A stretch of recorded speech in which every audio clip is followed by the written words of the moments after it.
हरिः ॐ आनन्दं प्रशान्तिजीवन दर्शनम् नमो नारायण नारायणम्।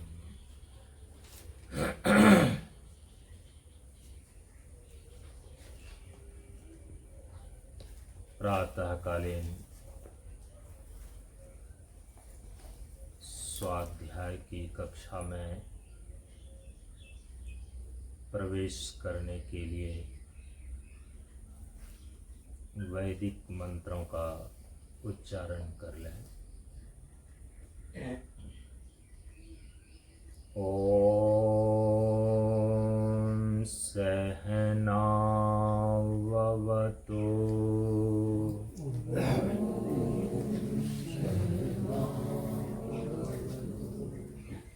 सहनौ भुनक्तु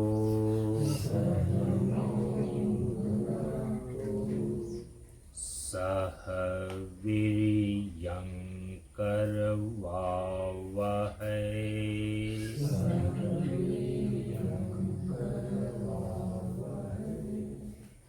तेजस्विनावधीतमस्तु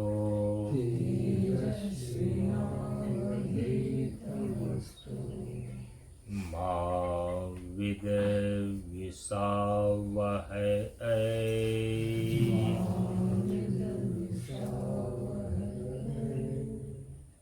ओम शांति शांति शांति।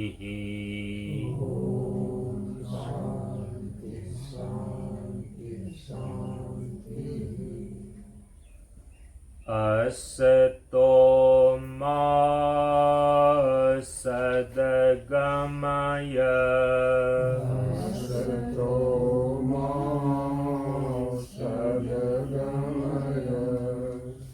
तमसो मा ज्योतिर्गमय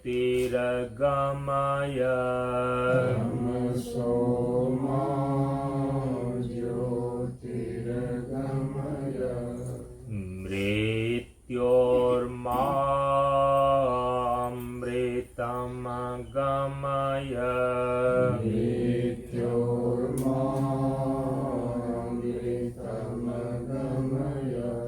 ओम शांति शांति शांति।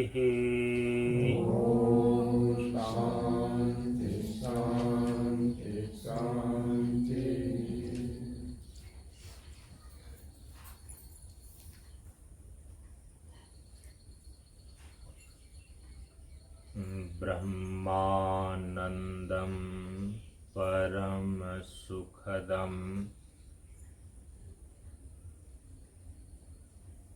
केवलं ज्ञानमूर्तिं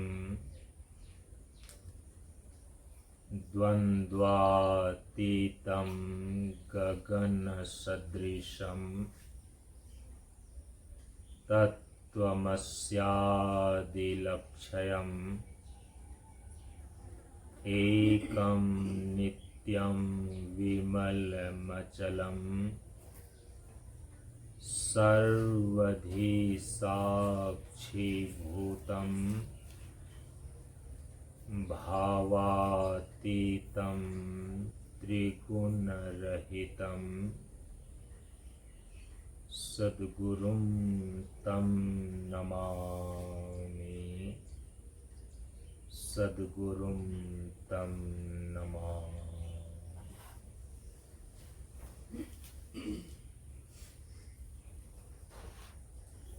ओम।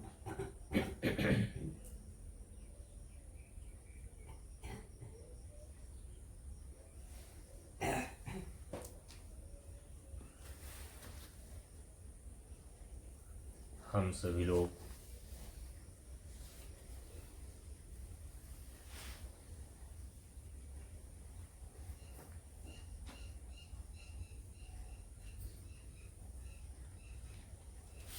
प्रातः काल के सत्र में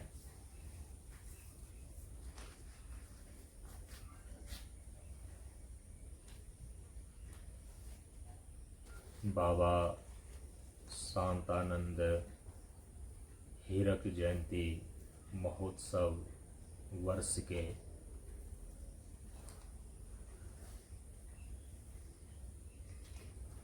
ग्रीष्मकालीन सत्र में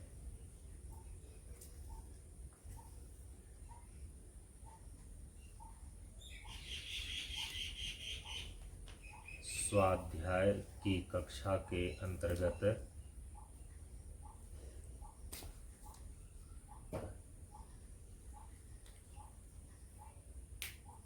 परम पूज्य गुरुदेव बाबा शांतानंद के द्वारा प्रतिपादित ज्ञान मार्ग के सिद्धांत और उनके विचार दर्शन पर विचार करने के लिए उपस्थित है।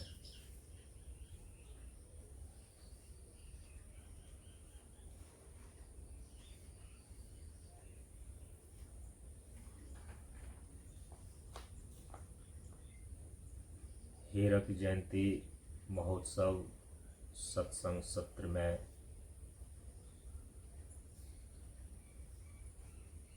प्रकृति के पंच तत्वों की विशालता को दर्शाने के परिप्रेक्ष्य में प्रकृति के 5 तत्वों में प्रथम 3 तत्व पृथ्वी तत्व, जल तत्व और अग्नि तत्व, इन 3 तत्वों पर विचार हो चुका है। बारी बारी से पृथ्वी तत्व, जल तत्व और अग्नि तत्व की सम्यक चिंतन प्रक्रिया के अंतर्गत पृथ्वी तत्व की सत्ता, महत्ता और उपयोगिता, जल तत्व की सत्ता, महत्ता और उपयोगिता एवं अग्नि तत्व की सत्ता, महत्ता और उपयोगिता पर विचार कर लेने के साथ साथ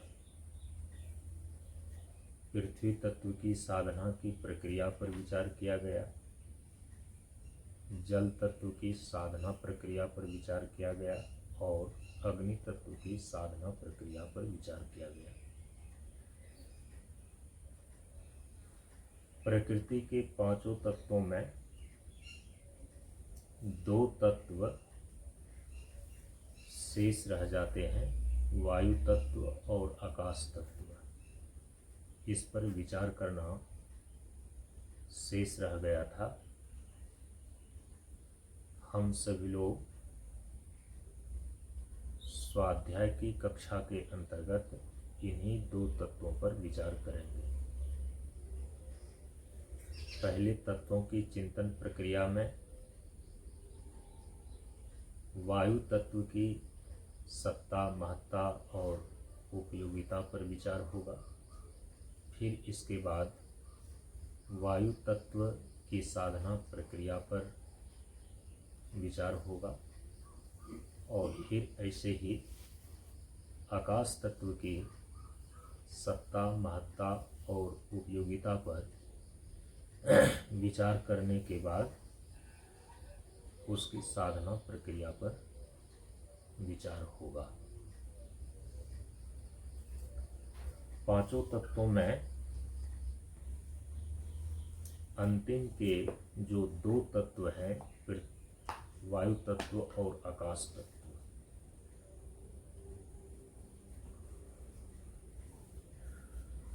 अग्नि तत्व के बाद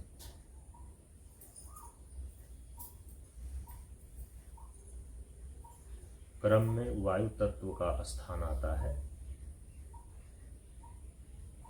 वायु तत्व पर विचार आरंभ करते हैं।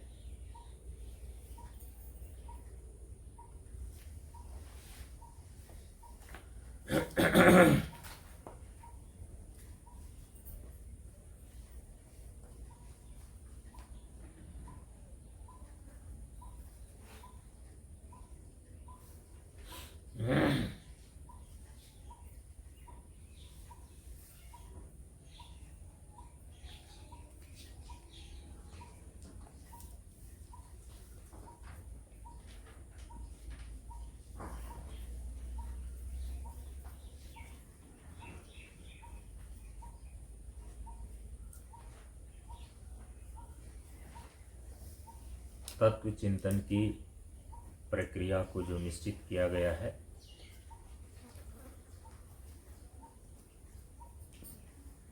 तत्व चिंतन की प्रक्रिया के मुख्य 3 चरण हैं, 3 पद्धति है। परम पूज्य गुरुदेव ने तत्व चिंतन करने की प्रक्रिया की 3 पद्धतियां निश्चित की हैं।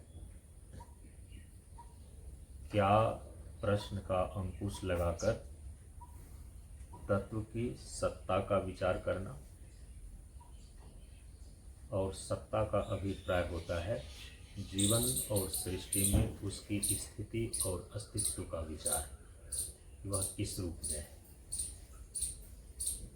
तत्व चिंतन की प्रक्रिया का जो दूसरा चरण है वो है तत्व की महत्ता पर विचार। तत्व की महत्ता पर विचार करते हैं क्यों प्रश्न का अंकुश लगा करके। तो क्यों प्रश्न का अंकुश लगा करके तत्व की महत्ता पर विचार करना कि हमारे जीवन में उसका क्या महत्व है, और समष्टि धरातल पर पूरी सृष्टि में उस तत्व की क्या महत्ता है, इसको जानना, समझना, विचार करना। तत्व चिंतन की प्रक्रिया का ये दूसरा चरण। और तीसरा चरण है कैसे प्रश्न का अंकुश लगा करके तत्व चिंतन की उपयोगिता, कैसे प्रश्न का अंकुश लगा करके उस तत्व की उपयोगिता पर विचार करना। हमारे जीवन में विभिन्न धरातल पर और पूरी सृष्टि की संरचना में उस तत्व का उपयोग किस किस रूप में होता है, इस पर विचार करना तत्व चिंतन प्रक्रिया का तीसरा चरण है। तो उसी शैली में, उसी पैटर्न में सबसे पहले वायु तत्व की सत्ता को पहले समझें कि हमारे व्यष्टि जीवन में और पूरी समष्टि सृष्टि में वायु तत्व की सत्ता किस रूप में है। और सत्ता का अर्थ ही है स्थिति और अस्तित्व। तो हमारे जीवन में व्यष्टि धरातल पर, इस शरीर के भीतर, और समष्टि धरातल पर पूरी सृष्टि में वायु तत्व की स्थिति और अस्तित्व किस रूप में है, सबसे पहले इसको जानें और समझें। पांचों तत्वों में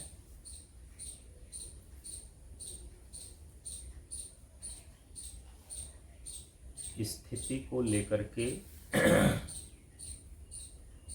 मुख्य रूप से 2 विभाग हो जाते हैं दर्शन शास्त्र में, इसको समझना चाहिए। पांचों तत्वों में मुख्य जो 2 विभाग हो जाते हैं वो है इसके मूर्त रूप को लेकर और अमूर्त रूप को लेकर के।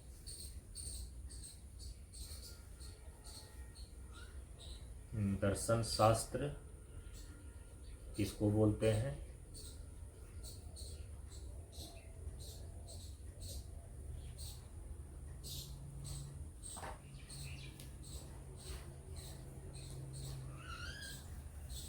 दृश्यते अनेन इति दर्शनम, जिसके द्वारा वस्तु के सही स्वरूप को देखा जाए अथवा जाना जाए,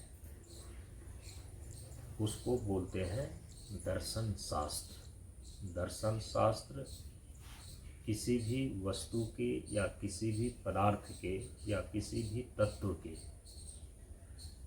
वास्तविक स्वरूप को निश्चय करने का, उसका प्रतिपादन करने का कार्य करता है। तो जिसके द्वारा वस्तु के यथार्थ स्वरूप को जाना जाए, तत्व के यथार्थ स्वरूप का निश्चय किया जाए, शास्त्र के उस अंग को दर्शन शास्त्र बोलते हैं।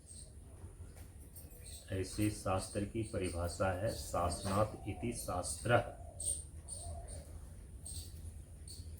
जो विधिवत शिक्षा प्रदान करता है। जिस विषय में जो विधिवत शिक्षा प्रदान करता है वो उस विषय का शास्त्र कहलाता है। अर्थ के विषय में यदि विधिवत शिक्षा देने वाला है तो उसको अर्थशास्त्र बोलते हैं। काम के विषय में यदि विधिवत जानकारी देने वाला, विधिवत शिक्षा देने वाला कोई ग्रंथ है तो उसको काम शास्त्र बोलते हैं। धर्म के विषय में विधिवत जानकारी देने वाला, शिक्षा देने वाला कोई ग्रंथ है तो उसको धर्म शास्त्र बोलते हैं। मोक्ष के विषय में विधिवत शिक्षा देने वाला जो ग्रंथ है उसको मोक्ष शास्त्र बोलते हैं। तो शास्त्र का अर्थ ही होता है शासनात् इति शास्त्र, जो शासन प्रदान करे। और यहाँ शासन का अर्थ है शिक्षा। विधिवत शिक्षा प्रदान करने वाला शास्त्र कहलाता है। अध्यात्म के विषय में जो विधिवत शिक्षा देता है, जानकारी देता है, अध्यात्म के विषय को सम्यक रूप से प्रकाशित करता है, उसको बोलते हैं अध्यात्म शास्त्र। जो केवल भौतिक पदार्थों का ही विश्लेषण करता है, भौतिक पदार्थों की ही जानकारी देता है, विधिवत शिक्षा देता है, उसको बोलते हैं भौतिक शास्त्र। इस प्रकार से जो जिस विषय में विधिवत शिक्षा प्रदान करे वो उस विषय का शास्त्र कहलाता है। लेकिन जब बोलते हैं दर्शन शास्त्र, तो दर्शन शास्त्र की परिभाषा है कि जो तत्व के सही और यथार्थ स्वरूप का निश्चय करता हो, शास्त्र के उस अंग को, शास्त्र के उस भाग को दर्शन शास्त्र बोलते हैं। और तत्व जो है उसको 3 रूप में ही देखा गया है।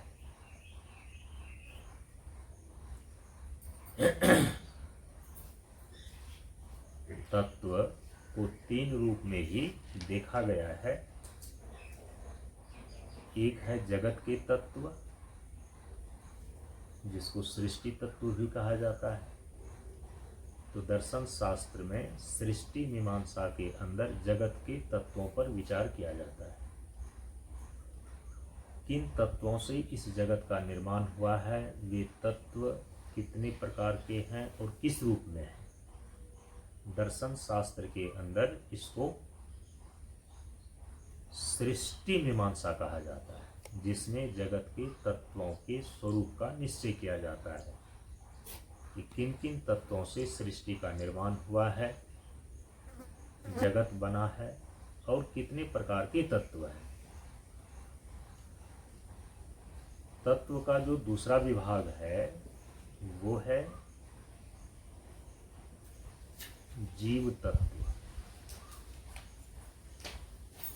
इस शरीर के अंदर जो चेतना शक्ति काम कर रही है, जिसके द्वारा यह जीवित है, तो शरीर के अंदर इस जीवन को चलाने वाला जो जीवन तत्व है, जिसके कारण से जीवन का अस्तित्व है, व्यक्ति जीवित रहता है, प्राणी जीवित रहता है, उसको बोलते हैं जीव तत्व। शरीर जीव तत्व नहीं है, जीव तत्व शरीर के अंदर रहने वाली चेतन सत्ता है। ईश्वर अंश जीव अविनाशी। व्यष्टि चेतन जो इस शरीर के भीतर है वो जीव तत्व है। समष्टि चेतन जो संपूर्ण सृष्टि में व्यापक है वो ईश्वर तत्व है। तो तत्व का तीसरा विभाग बनता है जीव तत्व। जीव का स्वरूप कैसा है, यह कितने प्रकार का होता है, इनके विभिन्न आयामों पर जब विचार करते हैं तो जीव तत्व का विचार कहलाता है।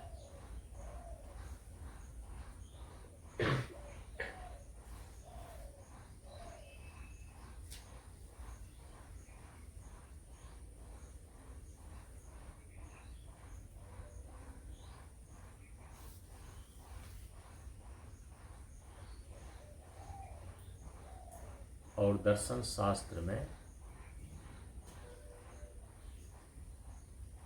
जीव तत्व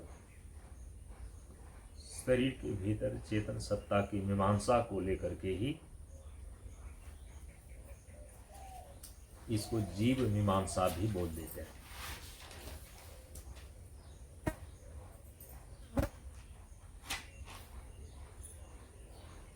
सृष्टि मीमांसा हो गई जगत के तत्वों को लेकर, जीव मीमांसा हो गई जीव तत्व को लेकर। कई जगह इसी को आत्म मीमांसा भी कहा जाता है। शरीर के भीतर जो जीव के रूप में चेतन की सत्ता है इसी को आत्म मीमांसा भी बोलते हैं। तत्व का जो तीसरा विभाग बनता है वो है ईश्वर मीमांसा। जो ईश्वरवादी दर्शन है, जो भौतिक जगत और जीव इन दोनों के अतिरिक्त समष्टि चेतन सत्ता के रूप में जीव और जगत का नियामक सत्ता के रूप में जो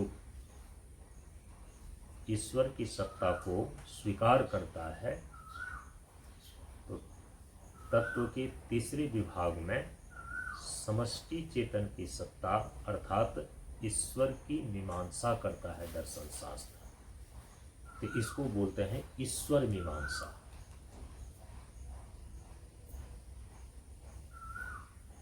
ईश्वर मीमांसा। तो दर्शन शास्त्र के जो मुख्य प्रतिपाद्य विषय हैं, विचार करने के विषय हैं, वो मुख्य रूप से चार रूप में ही है। पहला है तत्व मीमांसा, दूसरा है सृष्टि मीमांसा, तीसरा है प्रमाण मीमांसा। प्रमाण मीमांसा का अर्थ होता है कि ज्ञान प्राप्त करने के कौन कौन से वे साधन निश्चित कर रहे हैं। यदि सृष्टि के तत्व है, यदि जीव तत्व है,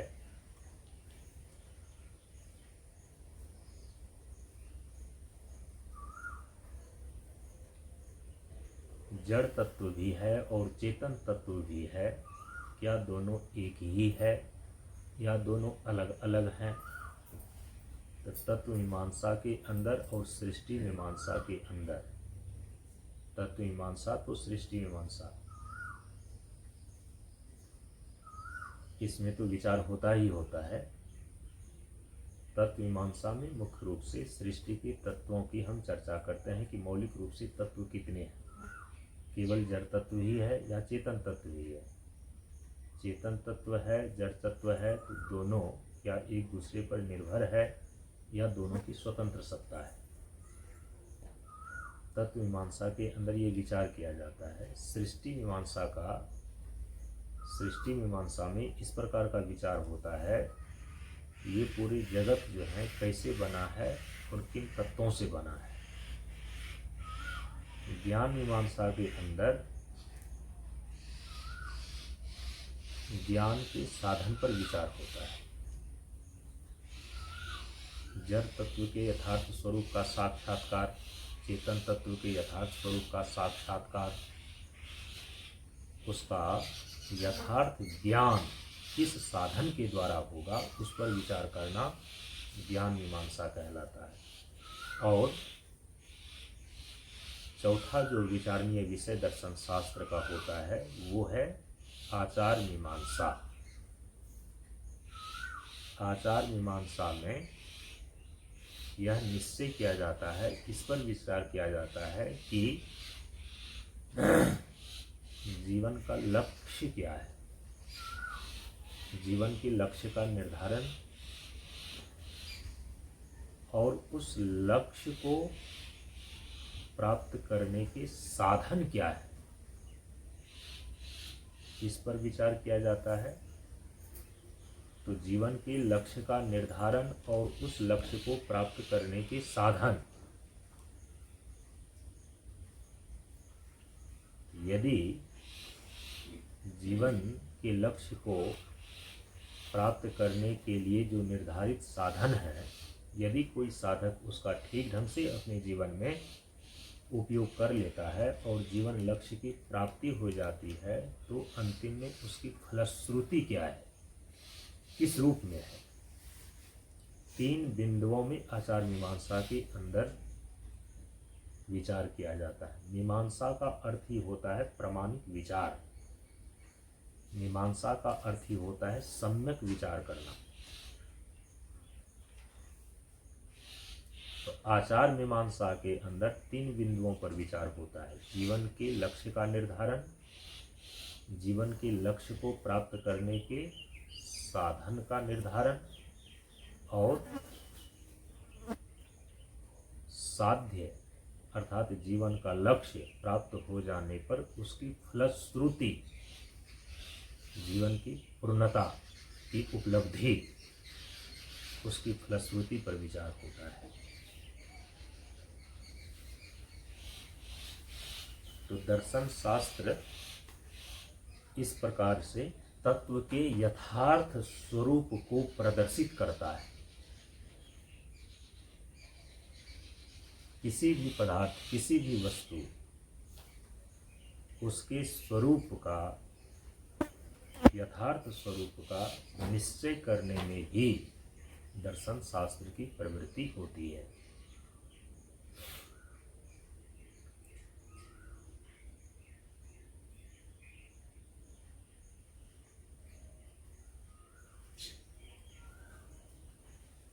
तो दर्शन शास्त्र के अनुसार से जब सृष्टि मीमांसा चलती है, जगत के तत्वों पर विचार होता है, तो प्रकृति के 5 तत्वों के मुख्य 2 विभाग कर लिए जाते हैं।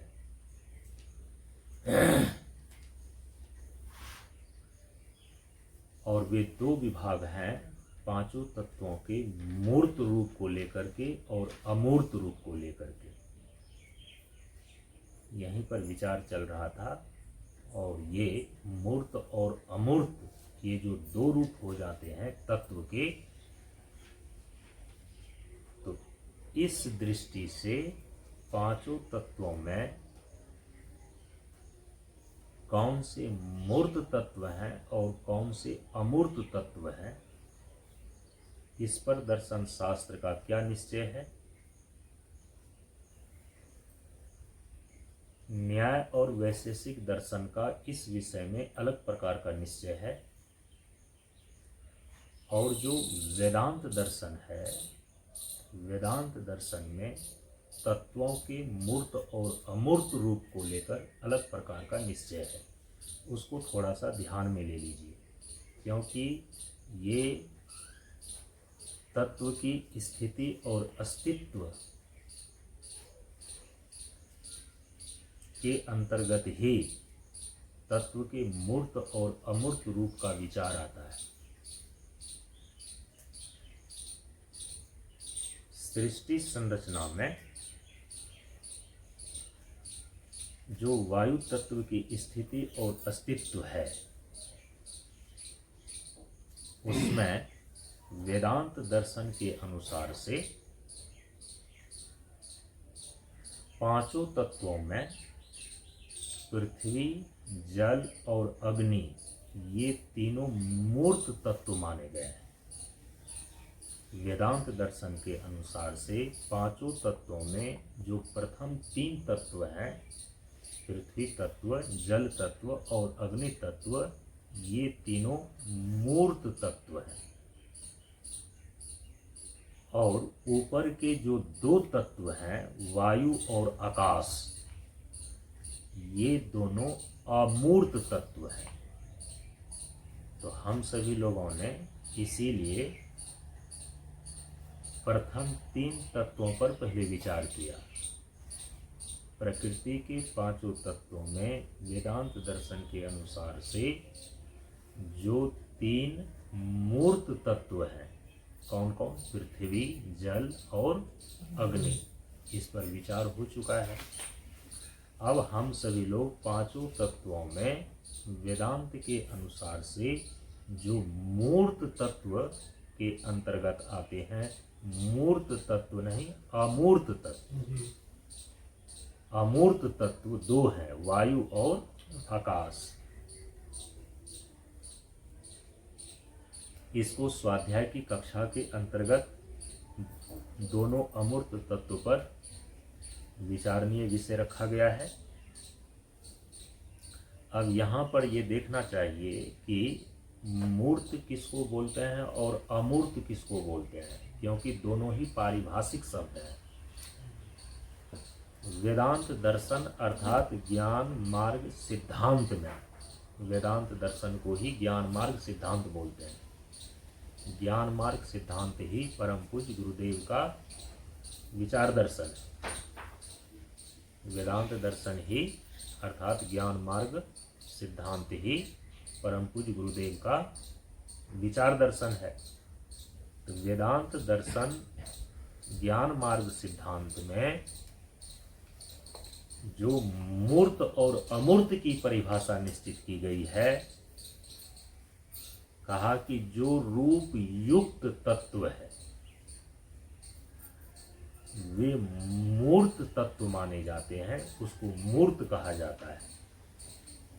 जो रूप युक्त तत्व है वे मूर्त कहे जाते हैं। जैसे पृथ्वी सीधे दृष्टिगोचर हो रही है, रूप युक्त है। जल सीधे दृष्टिगोचर हो रहा है,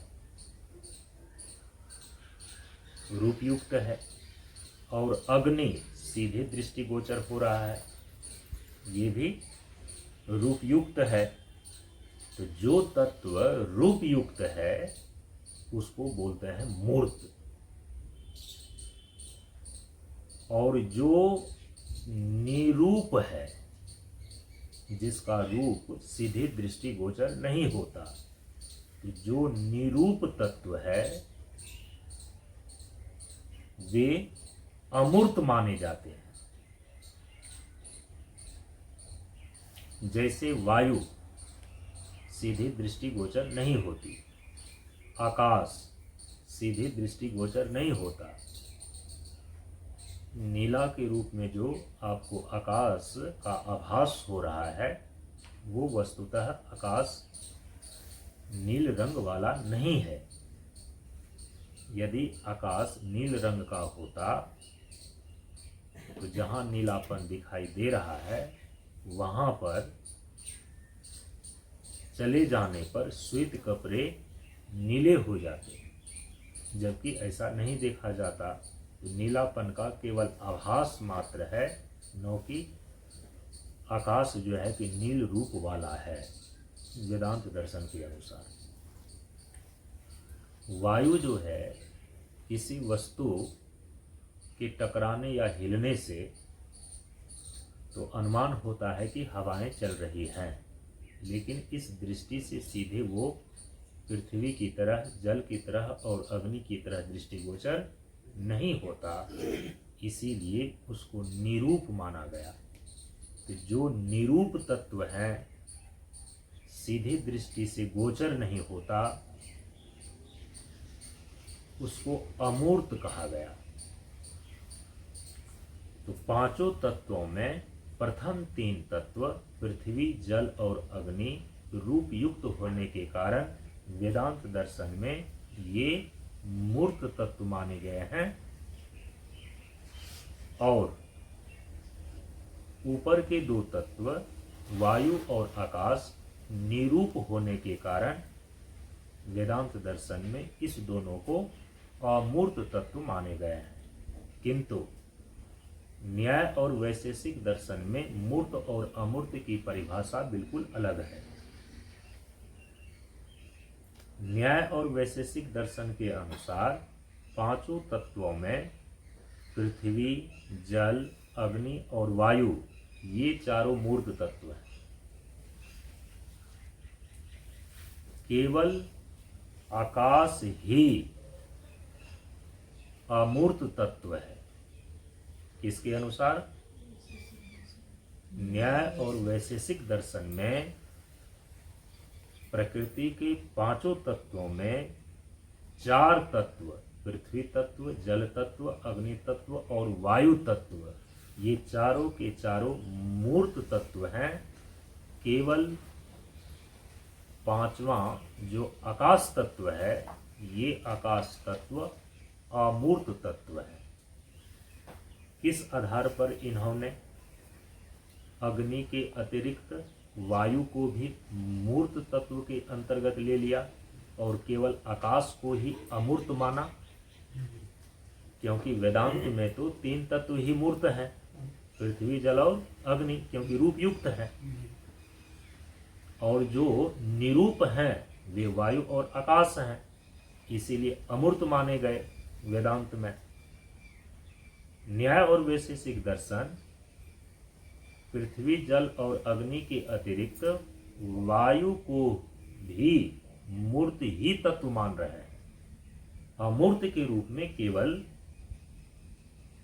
आकाश को मान रहा है। इसीलिए मूर्त और अमूर्त की परिभाषा न्याय और वैशेषिक दर्शन में अलग रूप से दी गई है। किसको ये मूर्त बोलते हैं और किसको अमूर्त बोलते हैं, ये जो परिभाषा निश्चित करते हैं उसमें देखिए, जिन तत्वों के परमाणु परस्पर संगठित और विघटित होते रहते हैं, माने कि जिसमें गति और क्रिया है, वे मूर्त माने जाते हैं।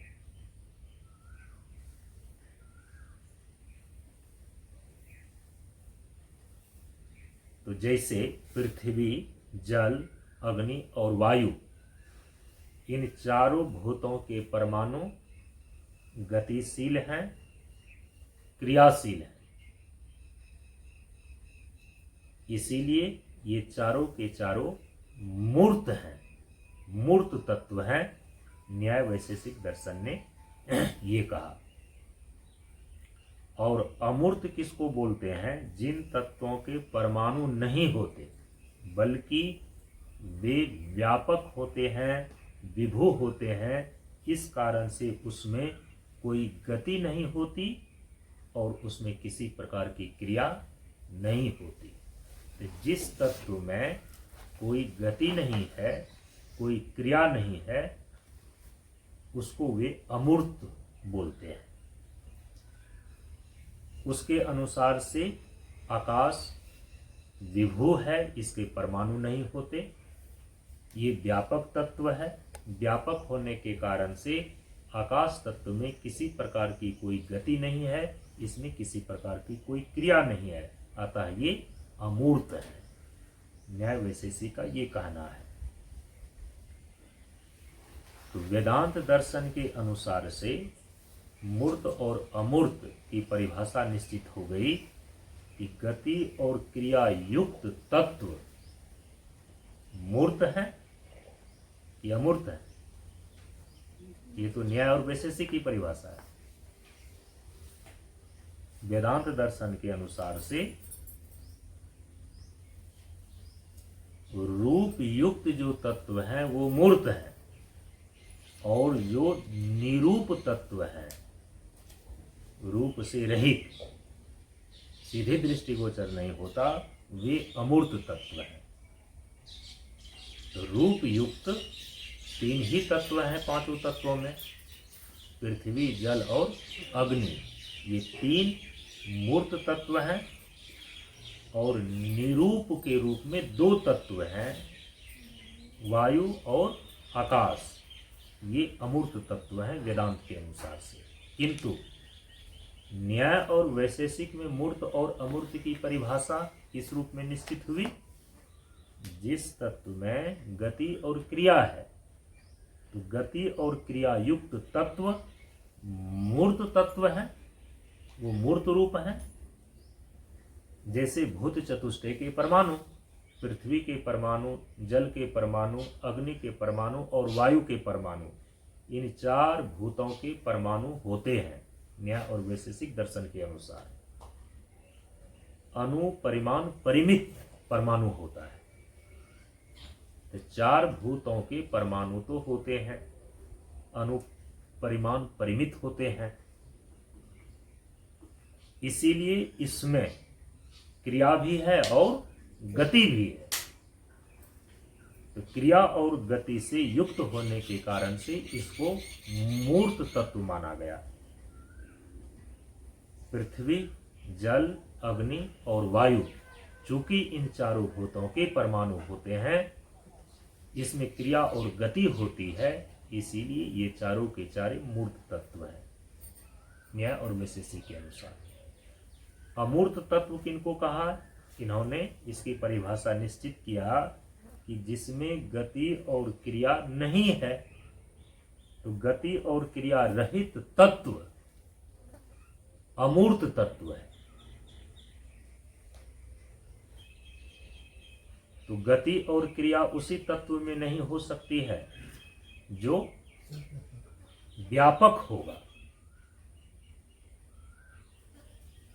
तो आकाश व्यापक तत्व है, विभू तत्व है, इसीलिए आकाश में क्रिया नहीं है, उसमें किसी प्रकार की गति नहीं है।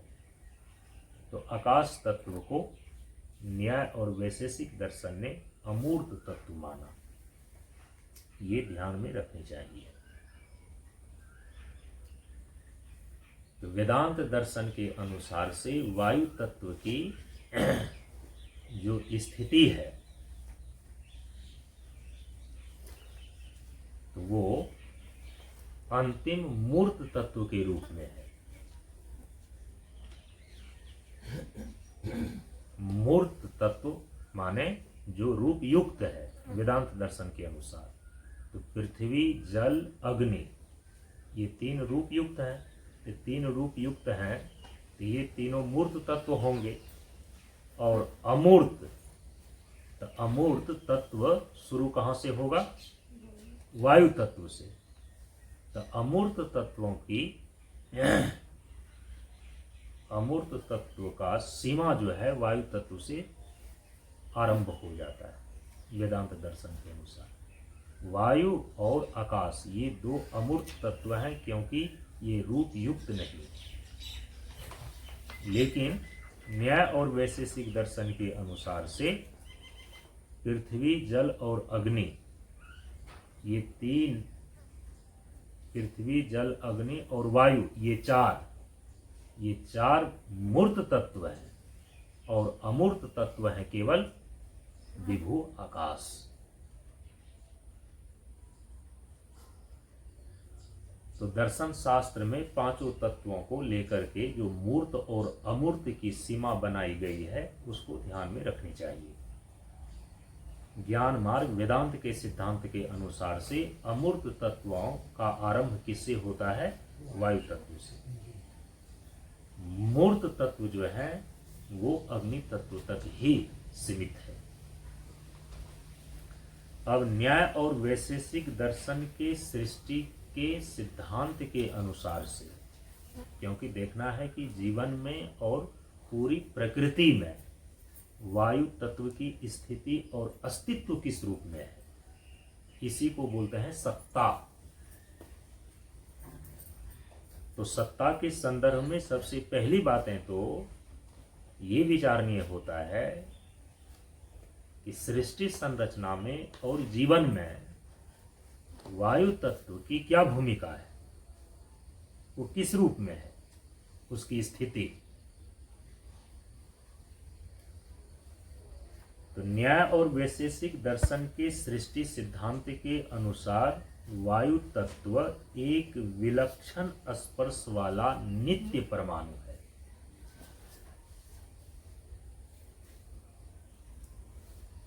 पिछले तत्व पर जो चर्चा हो चुकी है उसको ध्यान में रखेंगे तो आगे समझने में आपको सुविधा होगी। शीत स्पर्श वाला जो नित्य परमाणु है, न्याय वैशेषिक ने उसको जल तत्व कहा। उष्ण स्पर्श वाला जो नित्य परमाणु है, न्याय वैशेषिक दर्शन ने उसको अग्नि तत्व कहा। अब जो वायु तत्व है, वायु तत्व ये विलक्षण स्पर्श वाला है। शीत स्पर्श न उष्ण स्पर्श, ये दोनों प्रकार के स्पर्श वायु के नहीं है, वायु तत्व के नहीं है, क्योंकि वायु तत्व की तन्मात्रा स्पर्श ही है। लेकिन यदि स्पर्श है तो क्या शीत स्पर्श या उष्ण स्पर्श वाला ये वायु तत्व है? कहा कि नहीं, इन दोनों से ही विलक्षण स्पर्श वाला वायु तत्व के परमाणु है।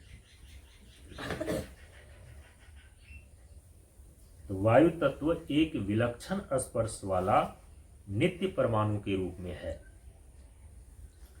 जो स्वरूप से तो जड़ है। न्याय वैशेषिक दर्शन में पांचों के पांचों तत्व जड़ हैं। वेदांत दर्शन में भी पांचों के पांचों तत्व स्वरूप से जड़ ही हैं। जड़ का अर्थ क्या होता है? जड़ का क्या अर्थ होता है? जड़ माने जो स्वयं के विषय में भी न जानता हो और दूसरे को भी न जानता हो।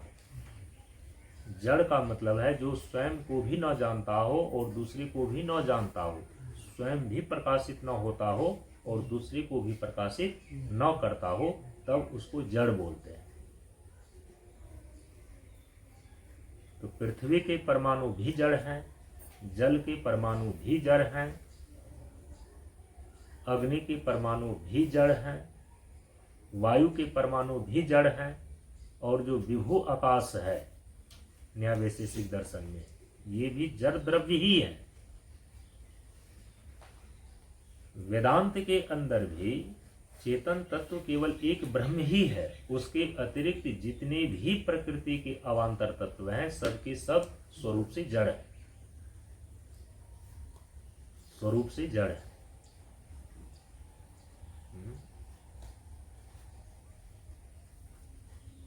रामचरितमानस में गोस्वामी जी ने सुंदरकांड के अंदर इसी को स्पष्ट किया है, जिसका कि पाठ हम सभी लोग प्रत्येक एकादशी के दिन करते हैं। क्या कहा?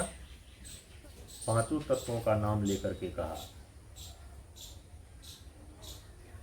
कि गगन समीर अनल जल धरणी, इन्ह कई नाथ सहज जर करनी।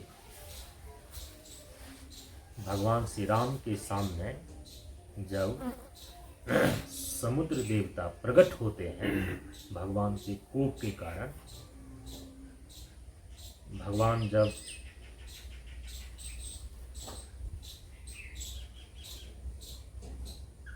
लंका में जाने के लिए समुद्र से रास्ता 3 दिनों तक मांगते रहे विनय पूर्वक, और समुद्र ने जब रास्ता नहीं दिया तो भगवान श्री राम कुपित हो गए, क्रुद्ध हो गए। तब उन्होंने लक्ष्मण को कहा कि जाओ मेरा धनुष और बाण ले आओ, और मैं अपने धनुष के बाण के प्रचंड तेज से समुद्र को ही सुखा देता हूं। तो फिर भागे भागे और दौड़े दौड़े समुद्र महाराज प्रकट हुए, और उन्होंने ही अपना ये विनय में कहा है कि मैं तो जड़ हूँ, मुझे तो स्वयं का भी ज्ञान नहीं है और दूसरे का भी ज्ञान नहीं है, और इसी स्थिति में बने रहो। ये सत्य संकल्प ईश्वर जब सृष्टि के आरंभ में आप सभी तत्वों की रचना करते हैं, तो मैं जल तत्व का अधिपति समुद्र, ये आपके द्वारा ही विधान किया हुआ है कि तुम अपनी अपनी मर्यादा को नहीं छोड़ना। लेकिन इतना हमको समझ में नहीं आया हे नाथ कि जिसने बनाया, अब यदि वही कुछ कह रहा है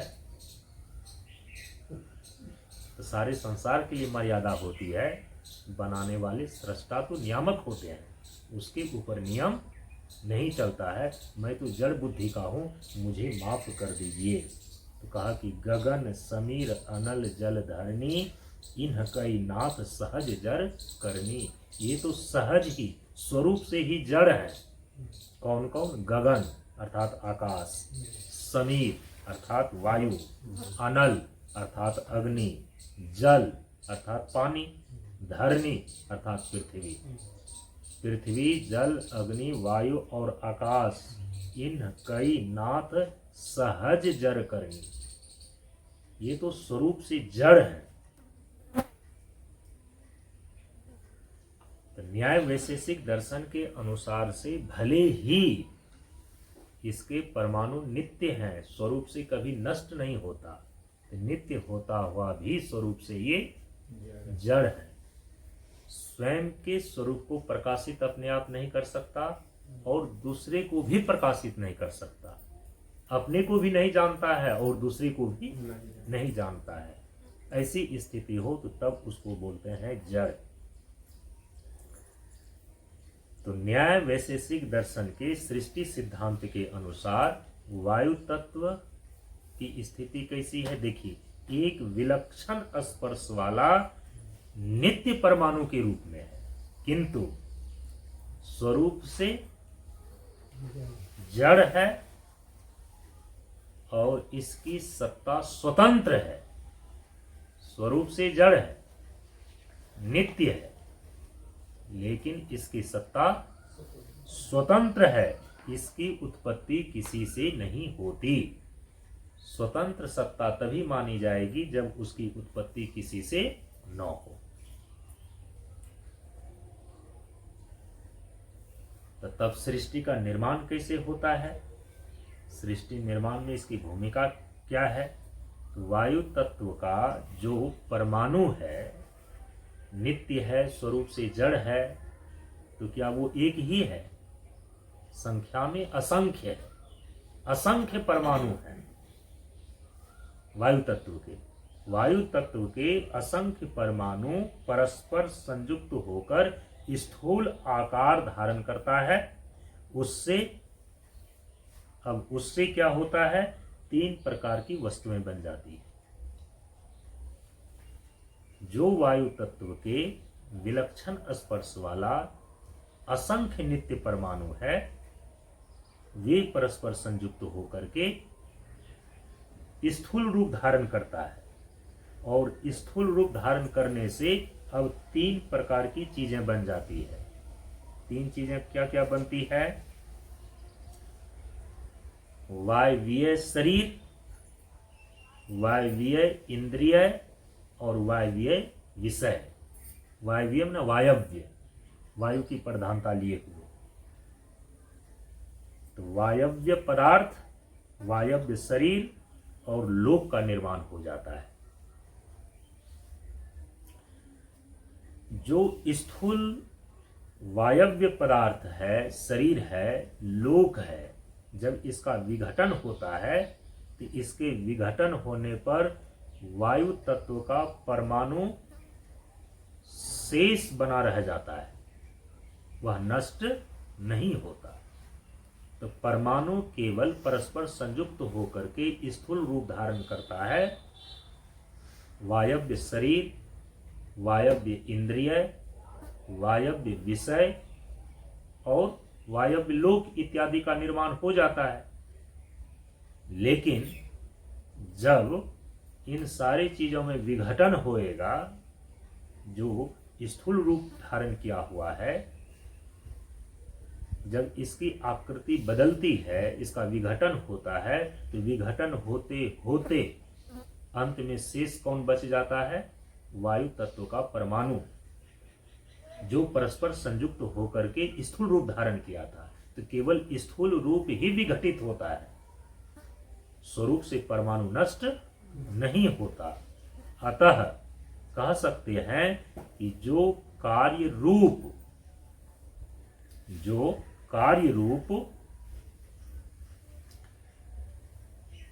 साधारण वायु है, कार्य रूप जो स्थूल और साधारण वायु है, वो तो अनित्य है, क्योंकि उसका स्थूल रूप बदलेगा, एक जैसा बना हुआ रह नहीं सकता सब दिन। तो जो स्थूल साधारण वायु है, ये तो अनित्य है, लेकिन जो कारण रूप निरवयव वायु के परमाणु हैं, ये नित्य बना रहता है। इसका पूर्ण विलय किसी में नहीं होता। पहले से भी आप पृथ्वी जल और अग्नि वायु तत्व के पृथ्वी जल अग्नि तत्व पर विचार करने में सुन आए हैं कि न्याय और वैशेषिक दर्शन, इसमें जो 5 तत्व हैं, पृथ्वी जल अग्नि वायु और आकाश, इसका परस्पर में कार्य कारण भाव नहीं है, कोई एक दूसरे से उत्पन्न नहीं होता। जब एक दूसरे से उत्पन्न नहीं होता है, तो इसीलिए पूर्ण रूपेण एक दूसरे में विलय भी नहीं होता। यदि एक दूसरे से उत्पन्न होता तो फिर इसकी स्वतंत्र सत्ता नहीं मानी जाती। तो पांचों ही तत्व के स्वतंत्र अस्तित्व है न्याय और वैशेषिक दर्शन में।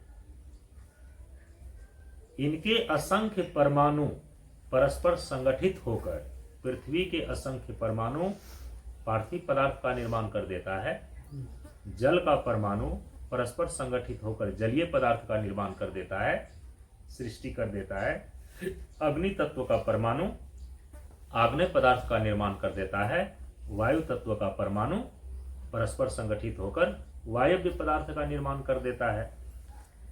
तो कम से कम 3 चीजें तो मुख्य रूप से बन ही जाती हैं। परमाणु के परस्पर संगठित होने पर वायु के परमाणु परस्पर संगठित होंगे, अग्नि के भी परमाणु परस्पर संगठित होंगे, जल के परमाणु भी परस्पर संगठित होंगे। परमाणु परस्पर केवल संगठित होता है, एक दूसरे से मिलता नहीं है। ऐसा नहीं कि जल और अग्नि मिल गया, अग्नि और वायु मिल गया, ऐसा नहीं।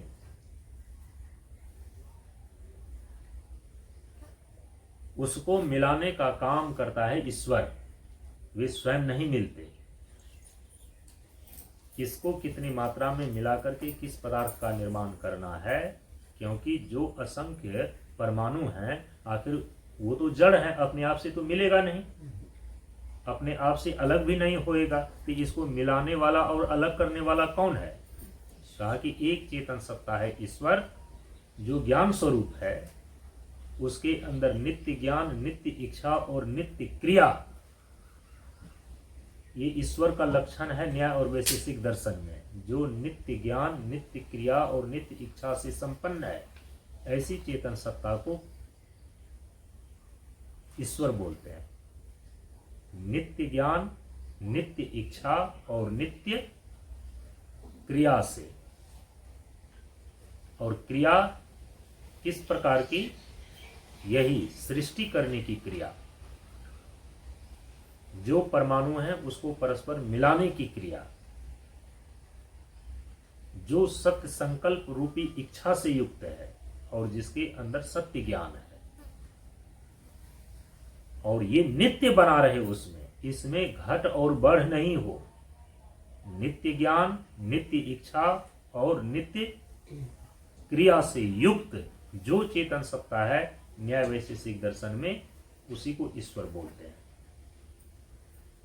अब जलीय पदार्थ जल के असंख्य परमाणु परस्पर संगठित होकर के बनते हैं।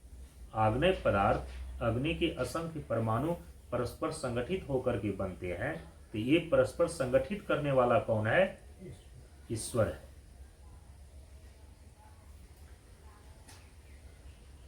अब अग्नि के परमाणु से, जल के परमाणु से, पृथ्वी के परमाणु से, वैसे ही वायु के परमाणु से, क्योंकि परमाणु तो असंख्य है, इसके परस्पर संगठित होने से 3 श्रेणी की चीजें बनेगी।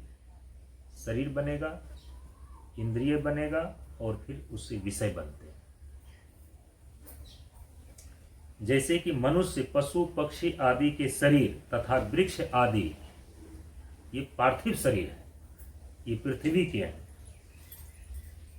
इंद्रियों में घ्राण इंद्रिय, ये पृथ्वी की है।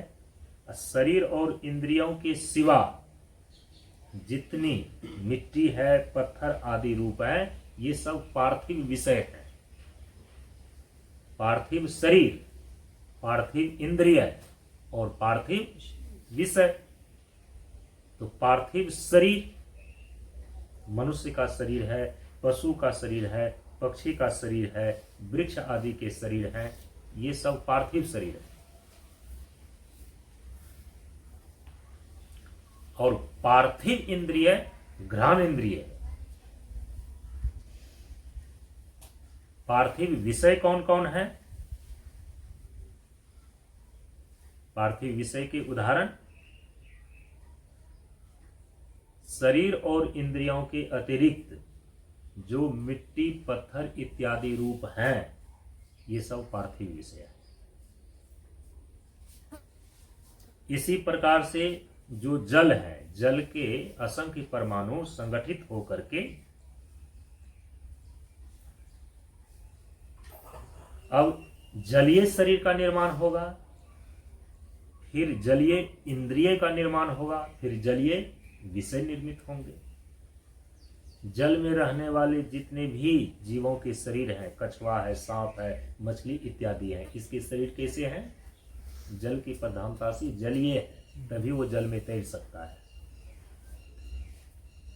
जलीय, जल प्रधान जो इंद्रिय है वो जिह्वा इंद्रिय है, जल तत्व से। और जलीय जो विषय है, जल की प्रधानता से नदी, समुद्र, बर्फ, ओले इत्यादि, ये जलीय विषय है। वैसे ही अब जो अग्नि के परमाणु हैं, तो अग्नि के परमाणु से आग्नेय शरीर, आग्नेय इंद्रिय और आग्नेय विषय, तो इसी को तेजस भी बोलते हैं। तेजस शरीर का निर्माण होगा, तेजस इंद्रिय का निर्माण होगा और तेजस विषय बनेंगे। तो तेजोमंडल में, तेजोमंडल के रूप में जैसे विद्युत मंडल है, चंद्रमंडल है, सूर्य मंडल है, आदित्य मंडल है, द्युलोक है, ये सब तेजोमंडल कहलाते हैं। अग्नि तत्व की प्रधानता से बने हुए लोक तेजोमंडल कहलाते हैं। तो इसमें जो जीव रहता है उनके शरीर तेजस होते हैं। देवताओं के शरीर कैसे हैं? तेजस्वी हैं। और आपके शरीर में जो नेत्र इंद्रिय है, ये तेजस इंद्रिय है। अग्नि, सूर्य और जठराग्नि, बाहर सूर्य और अग्नि, और आपके शरीर के भीतर जठराग्नि, ये तेजस विषय है। इसी प्रकार से समझ लेनी चाहिए कि जो वायु के असंख्य परमाणु हैं न्याय और वैशेषिक दर्शन में, तो इस वायु के असंख्य परमाणु परस्पर संगठित होकर के फिर 3 चीजों का निर्माण करेगा, 3 स्तर का निर्माण करेगा, 3 प्रकार की सृष्टि हो जाएगी। वायव्य शरीर, वायव्य इंद्रिय और वायव्य विषय। वायव्य को ही वायवीय बोल देते हैं, वायु की प्रधानता से। तो वायवीय शरीर, तो वायुमंडल में जो जीव रहते हैं उसका शरीर बिल्कुल हल्का होता है। जैसे कि नभचर में जितने भी प्राणी, जितने भी पक्षी उड़ते हैं तो उनका शरीर कैसा होता है? वायु प्रधान होता है, तभी वो वायु में उड़ पाता है। तो पक्षी इत्यादि के शरीर, जो नभचर प्राणी के शरीर हैं, वे वायवीय शरीर हैं। और त्वक इंद्रिय वायवीय इंद्रिय है, वायु की प्रधानता से बना हुआ है। और बाहर जो वृक्ष को कपाने वाला वायु है और अंदर में जो प्राण रूप वायु है, यही वायवीय विषय है। तो न्याय वैशेषिक दर्शन में सृष्टि की संरचना इस प्रकार से होती है। और इन सारे सृष्टि कार्य को स्थान देने वाला विभु आकाश है। ये सारे के सारे कार्य का संपादन कहां पर होगा? विभु आकाश के अंदर होगा। वो क्रिया शून्य है, वो गति शून्य है। इन 4 प्रकार के परमाणुओं से 4 प्रकार के शरीर, 4 प्रकार की इंद्रियां और 4 प्रकार के विषय निर्मित हो जाते हैं। वेदांत दर्शन में सृष्टि की प्रक्रिया थोड़ी सी अलग है। यहां इसकी सत्ता के अंतर्गत, वायु तत्व की सत्ता के अंतर्गत, न्याय और वैशेषिक दर्शन के सृष्टि सिद्धांत के अनुसार से वायु तत्व की स्थिति और अस्तित्व किस रूप में निश्चित हुआ? वायु तत्व एक विलक्षण स्पर्श वाला नित्य परमाणु के रूप में है, जो स्वरूप से जड़ है किंतु जिसकी स्वतंत्र सत्ता है। इसकी उत्पत्ति किसी से नहीं होती। तब सृष्टि होती कैसे है? वायु तत्व के असंख्य परमाणु ईश्वर के संकल्प से परस्पर संयुक्त होकर के वायव्य पदार्थ, वायव्य शरीर और लोक का निर्माण करता है।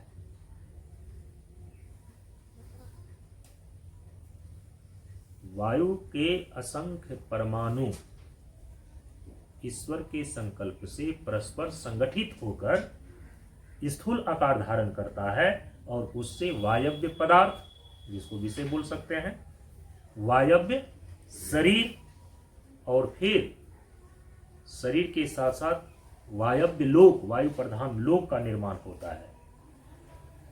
यही स्थूल वायव्य पदार्थ, शरीर और लोक का जब विघटन होता है प्रलय काल में, तो वायु तत्व का परमाणु फिर शेष रह जाता है, यह नष्ट नहीं होता है। विघटन होता है केवल स्थूल रूप में, परमाणु का विघटन नहीं होता है। जो परमाणु संगठित होकर स्थूल रूप धारण हुआ था, केवल वही विघटित होकर के स्थूल रूप भंग हो जाता है। परमाणु तो अपने स्वरूप से नित्य बना ही रहता है, इसका पूर्ण रूप से किसी में विलय नहीं होता। न्याय वैशेषिक दर्शन के अनुसार से पूरी सृष्टि में वायु तत्व की स्थिति और अस्तित्व इस रूप में है। ठीक। सांख्य और योग दर्शन के सृष्टि सिद्धांत के अनुसार वायु तत्व जो है त्रिगुणात्मक प्रकृति का विषम परिणाम के रूप में है।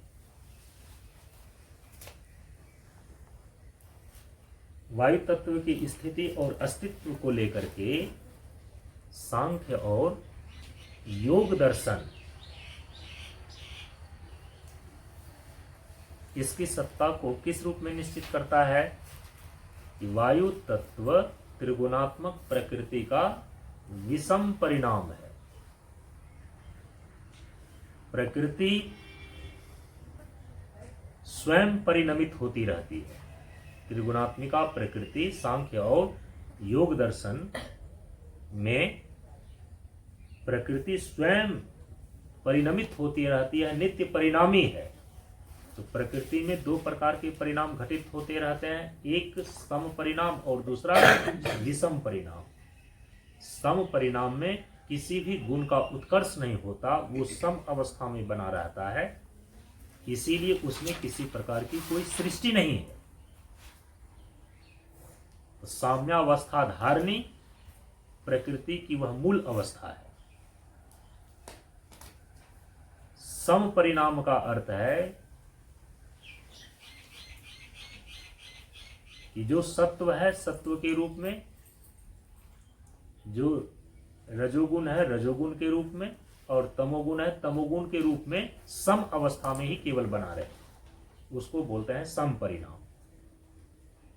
विषम परिणाम कहते हैं कि तीनों गुणों में किसी न किसी गुण का उत्कर्ष होकर के फिर सृष्टि होती है, कार्य की उत्पत्ति होती है, तो उसको बोलते हैं प्रकृति का विषम परिणाम। तो प्रकृति का प्रथम विषम परिणाम क्या है? महतत्व। सांख्य और योग दर्शन में सृष्टि की प्रक्रिया जो आरंभ होती है, तो चूंकि संपूर्ण सृष्टि त्रिगुणात्मक प्रकृति का विषम परिणाम है, चाहे 14 प्रकार के लोक बने हों, चाहे 84 लाख प्रकार के शरीर बने हों, चाहे विभिन्न प्रकार के विषय बने हों, ये सब के सब किसके परिणाम हैं? त्रिगुणात्मक प्रकृति का विषम परिणाम है। चाहे आपकी सूक्ष्म इंद्रियां हो, चाहे आपके स्थूल शरीर हो, सबके सब प्रकृति का विषम परिणाम है। जो स्थूल शरीर है तो स्थूल विषम परिणाम है, जो सूक्ष्म शरीर है त्रिगुणात्मक प्रकृति का सूक्ष्म विषम परिणाम है, लेकिन सबके सब विषम परिणाम है, बदला हुआ रूप है ये सब। तो त्रिगुणात्मिका प्रकृति का प्रथम विषम परिणाम है महतत्व। द्वितीय विषम परिणाम है अहंकार तत्व, ये याद रखनी चाहिए। और तृतीय विषम परिणाम है एकादश इंद्रिया। एकादश इंद्रिया में कौन कौन आती है? 5 कर्मेंद्रियां, 5 ज्ञान इंद्रियां और 1 मन। एकादश इंद्रियां।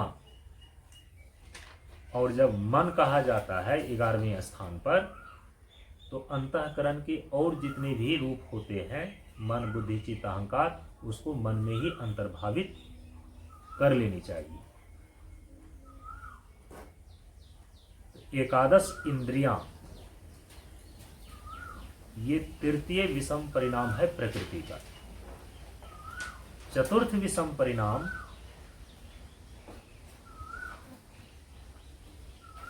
प्रकृति का चतुर्थ विषम परिणाम है पंच तन्मात्रा।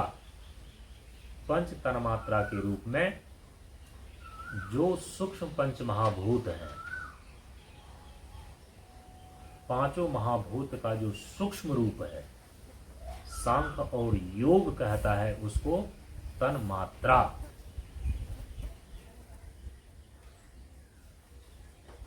आकाश का जो सूक्ष्म रूप है वो शब्द तन्मात्रा है, वायु का जो सूक्ष्म रूप है वो स्पर्श तन्मात्रा है, अग्नि का जो सूक्ष्म रूप है वो रूप तन्मात्रा है, जल तत्व का जो सूक्ष्म रूप है वो रस तन्मात्रा है, और पृथ्वी का जो सूक्ष्म रूप है वो गंध तन्मात्रा है।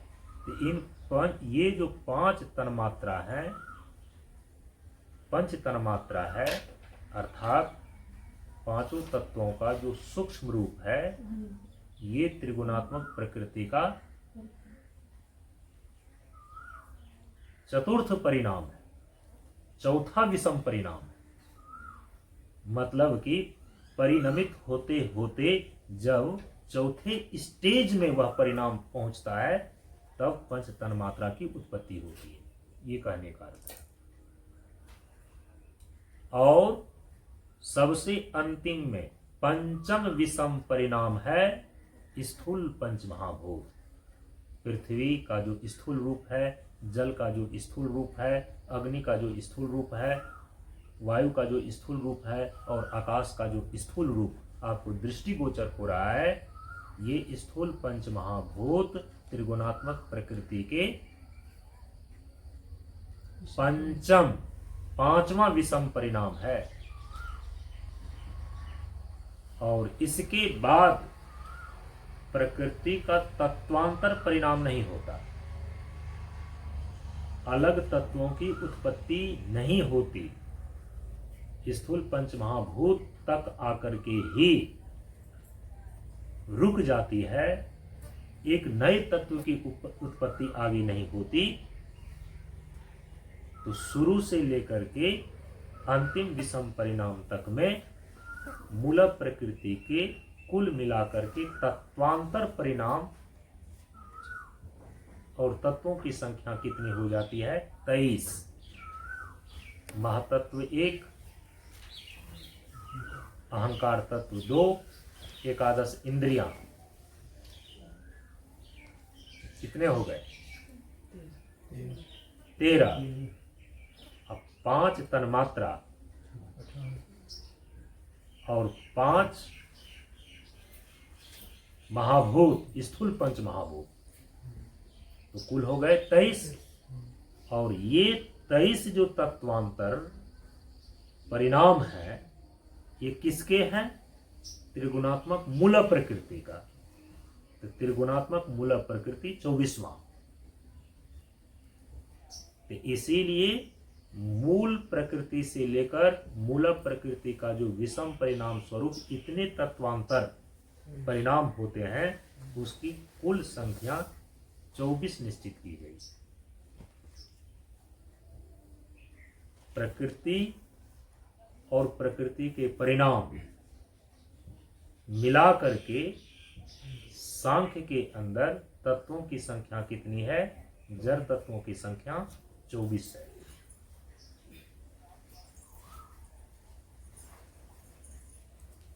ये हो गया प्रकृति। और इनसे भिन्न स्वरूप वाला ये 24 के 24 तत्व जो है प्रकृति के, ये स्वरूप से जड़ है, परिणामी है। लेकिन जो इससे भिन्न पुरुष तत्व है, जिसको चेतन आत्मा बोलते हैं, उसमें न किसी प्रकार का परिणाम है, न उसमें किसी प्रकार का कोई परिवर्तन है, सांख्य और योग दर्शन के अनुसार से।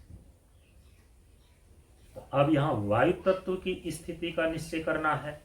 तो सांख्य और योग दर्शन के सृष्टि सिद्धांत के अनुसार से वायु तत्व त्रिगुणात्मक प्रकृति का परिणाम है, विषम परिणाम है। यदि सूक्ष्म वायु होगा तो चतुर्थ विषम परिणाम होगा, और स्थूल वायु होगा तो पंचम विषम परिणाम होगा, ऐसा समझना चाहिए। तो इस प्रकार से वायु तत्व त्रिगुणात्मक प्रकृति का विषम परिणाम के रूप में है, जो सृष्टि काल में प्रकृति से उत्पन्न होते हैं और प्रलय काल में मूल प्रकृति में मिल जाते हैं। तो सांख्य और योग दर्शन के अनुसार से वायु तत्व, इसकी उत्पत्ति होती है त्रिगुणात्मक प्रकृति से, और इस वायु तत्व का विलय होता है मूल प्रकृति में ही। इसीलिए त्रिगुणात्मक प्रकृति से भिन्न वायु तत्व की स्वतंत्र सत्ता नहीं है। न्याय और वैशेषिक दर्शन में तो वायु तत्व के परमाणु नित्य हैं और स्वतंत्र हैं, किंतु सांख्य और योग दर्शन के सृष्टि सिद्धांत के अनुसार से जो वायु तत्व है, वायु तत्व ही नहीं, उनके जितने भी तत्वांतर परिणाम है, यदि तत्वांतर परिणाम है, चाहे वो पृथ्वी हो, जल हो, अग्नि हो, वायु हो, आकाश हो, प्रकृति का तत्वांतर परिणाम होने के कारण से उन सभी तत्वों का स्वतंत्र रूप से अस्तित्व नहीं है। तो पांचों में ही वायु तत्व है चौथे स्थान पर। तो त्रिगुणात्मक प्रकृति से भिन्न वायु तत्व की स्वतंत्र सत्ता नहीं है। मूल प्रकृति कारण रूप है, वायु तत्व उसका कार्य रूप है। मूल प्रकृति कारण रूप है और उसी का कार्य रूप ये वायु तत्व है। तो सांख्य और योग दर्शन के सृष्टि सिद्धांत के अनुसार से वायु तत्व की स्थिति और इसका अस्तित्व इस रूप में कि प्रकृति से ही उत्पन्न होता है और प्रकृति में ही जाकर मिल जाता है, इसीलिए प्रकृति के अतिरिक्त इसकी स्वतंत्र सत्ता वायु तत्व की नहीं। अब जो वेदांत दर्शन है, ज्ञान मार्ग का सिद्धांत, जो परम पूज्य गुरुदेव का विचार दर्शन है, इसके अनुसार से देखिए वायु तत्व की स्थिति और अस्तित्व किस रूप में है। वेदांत दर्शन के सृष्टि सिद्धांत के अनुसार से पंच महाभूतों की उत्पत्ति चिद अधिष्ठित प्रकृति से होती है, स्वतंत्र प्रकृति से नहीं होती है, बल्कि ब्रह्माश्रित प्रकृति से पंच महाभूत की उत्पत्ति होती है।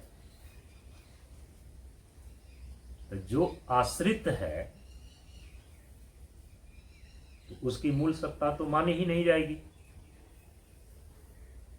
आश्रित का जो आश्रय है, जो अधिष्ठान है, उसी की मौलिक सत्ता मानी जाएगी।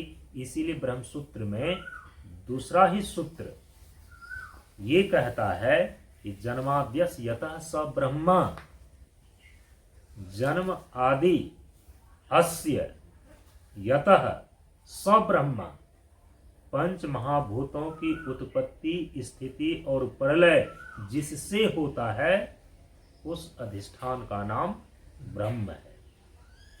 पांचों महाभूतों में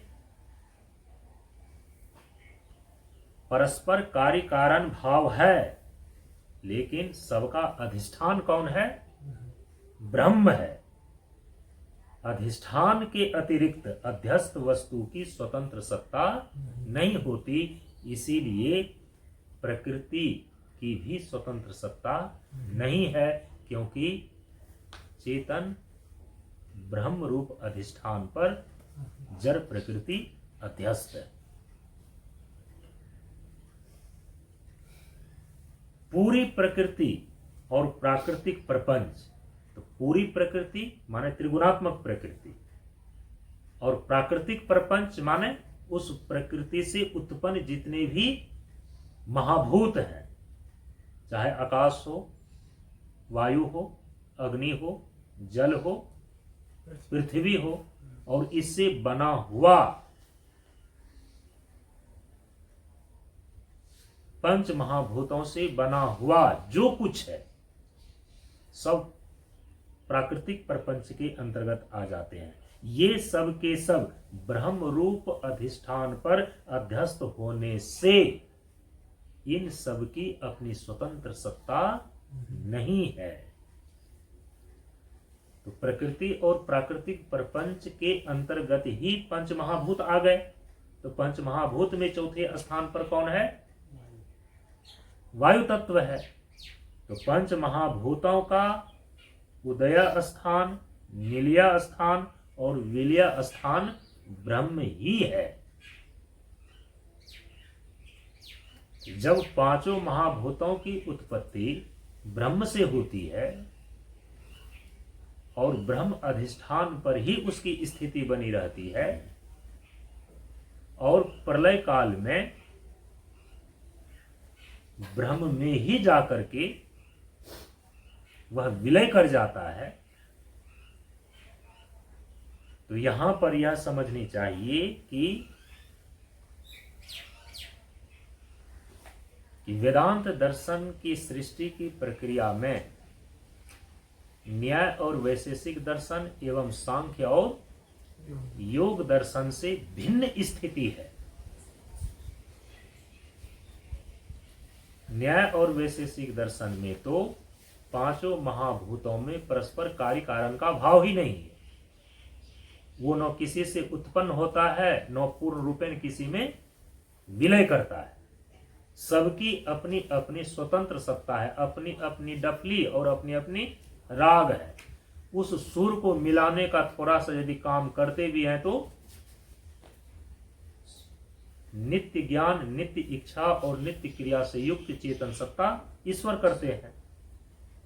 लेकिन ऐसा नहीं कि प्रलय काल में ईश्वर में ये सामर्थ्य हो कि पृथ्वी, जल, अग्नि, वायु के जो परमाणु हैं या विभु आकाश हैं, प्रलय में इसका विघटन कर दें। परमाणु नष्ट ईश्वर भी नहीं कर पाते। इसीलिए कहा कि न्याय और वैशेषिक दर्शन में एक तो पांचों महाभूतों के परस्पर कार्य कारण का भाव नहीं है और साथ ही साथ सबकी अपनी अपनी स्वतंत्र सत्ता है, नित्य है और स्वतंत्र है। लेकिन सांख्य और योग दर्शन में पंच महाभूत में परस्पर कार्य कारण का भाव तो है, लेकिन ये पांचों के पांचों महाभूत त्रिगुणात्मक प्रकृति से उत्पन्न होते हैं सृष्टि काल में, और प्रलय काल में पांचों के पांचों महाभूत जिससे उत्पन्न हुआ उसी में जाकर के मिल जाते हैं। तो उत्पन्न हुआ प्रकृति के त्रिगुणात्मक प्रकृति से, तो इसीलिए प्रलय काल में पांचों के पांचों महाभूत त्रिगुणात्मक प्रकृति में जाकर के मिल जाते हैं। इसका विलय और कहीं जाकर के नहीं होता। सांख्य और योग दर्शन में चूंकि प्रकृति नित्य परिणामी है, लेकिन इसकी स्वतंत्र सत्ता है, इसका परिणाम कोई ईश्वर नहीं करवाता। ये प्रकृति जो इतने तत्वों के रूप में परिणमित होती है, बदलती है, पंच महाभूतों की उत्पत्ति करती है, प्राकृतिक प्रपंच का निर्माण होता है, इसके पीछे किसी चेतन सत्ता ईश्वर का हाथ नहीं है। तो जब पंच महाभूतों को उत्पन्न करने में ईश्वर का हाथ है ही नहीं, त्रिगुणात्मक प्रकृति से उत्पन्न होता है और त्रिगुणात्मक प्रकृति में ही अंत में जाकर के मिल जाता है। जो चेतन पुरुष के रूप में सांख्य और योग दर्शन के अंदर चेतन तत्व के रूप में पुरुष आत्मा है,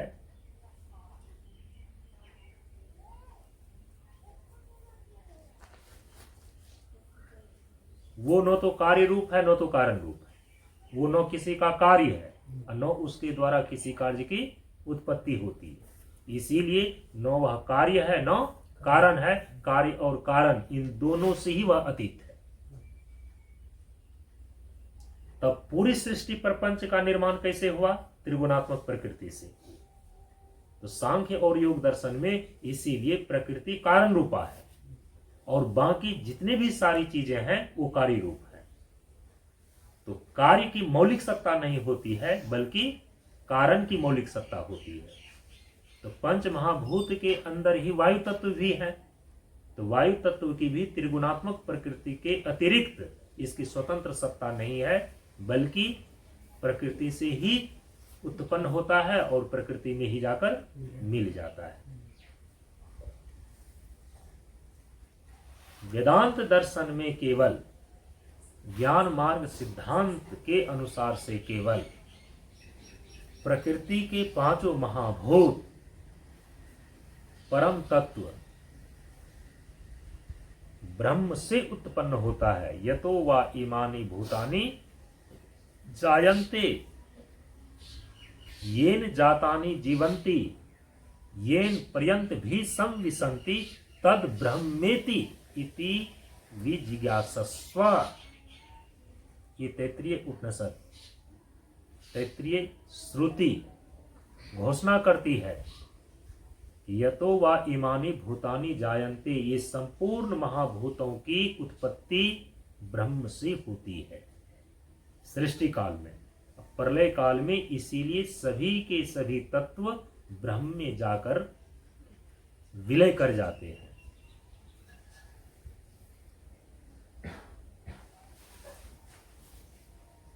न्याय और वैशेषिक के अनुसार से तत्वों का विलय ब्रह्म में नहीं होता। सांख्य और योग के सृष्टि सिद्धांत के अनुसार भी तत्वों का विलय परम तत्व ब्रह्म में नहीं होता। लेकिन परम पूज्य गुरुदेव क्या कह रहे हैं कि प्रकृति में पंच तत्वों की विशालता को दर्शाना ही ब्रह्म दर्शन है। ये ब्रह्म दर्शन तो तभी संभव होएगा ना जब प्रकृति के पांचों तत्व अंतोगत्वा ब्रह्म में जाकर के विलीन हो जाए। तो परम पूज्य गुरुदेव का विचार दर्शन वेदांत दर्शन अथवा ज्ञान मार्ग का सिद्धांत है। प्रकृति के पांचों तत्व चिद अधिष्ठित प्रकृति को द्वार बना करके उत्पन्न होता है और फिर प्रकृति के पांचों तत्व प्रलय काल में परम तत्व ब्रह्म रूप अधिष्ठान में ही जाकर के विलीन हो जाता है।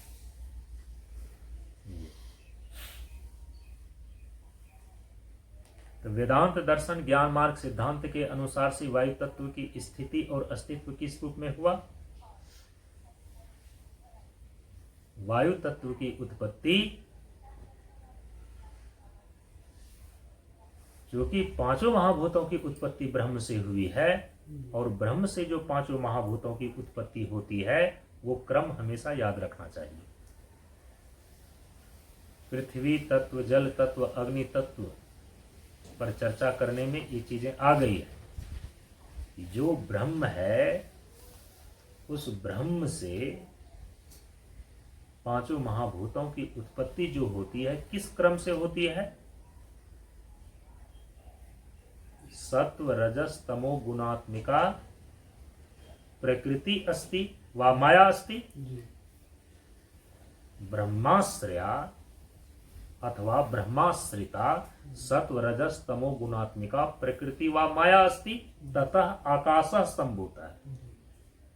चिद अधिष्ठित प्रकृति से अर्थात प्रकृति को द्वार बनाकर ब्रह्म से सर्वप्रथम आकाश संभूता आकाश की उत्पत्ति होती है। इसके बाद आकाशात वायु आकाश से वायु की उत्पत्ति होती है। वायुर अग्नि वायु से अग्नि की उत्पत्ति होती है। अग्निर आपः अग्नि से जल की उत्पत्ति होती है और अंत में अद्भया पृथ्वी। जल तत्व से पृथ्वी की उत्पत्ति हो जाती है। ये क्रम है वेदांत दर्शन के अनुसार से पांचों महाभूतों की उत्पत्ति का। और इस उत्पत्ति के क्रम में यदि आप देखें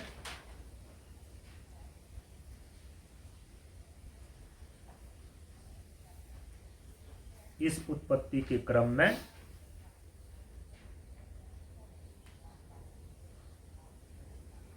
ऊपर के क्रम से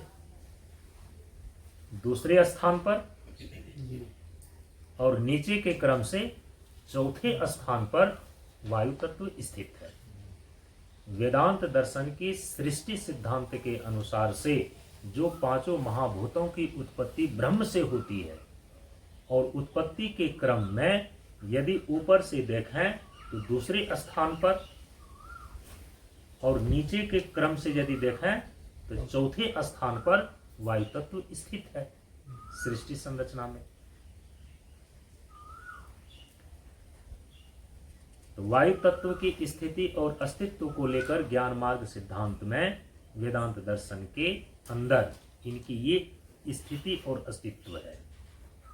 इस सृष्टि के क्रम में ऊपर से दूसरे स्थान पर और नीचे के क्रम से चौथे स्थान पर वायु तत्व स्थित है।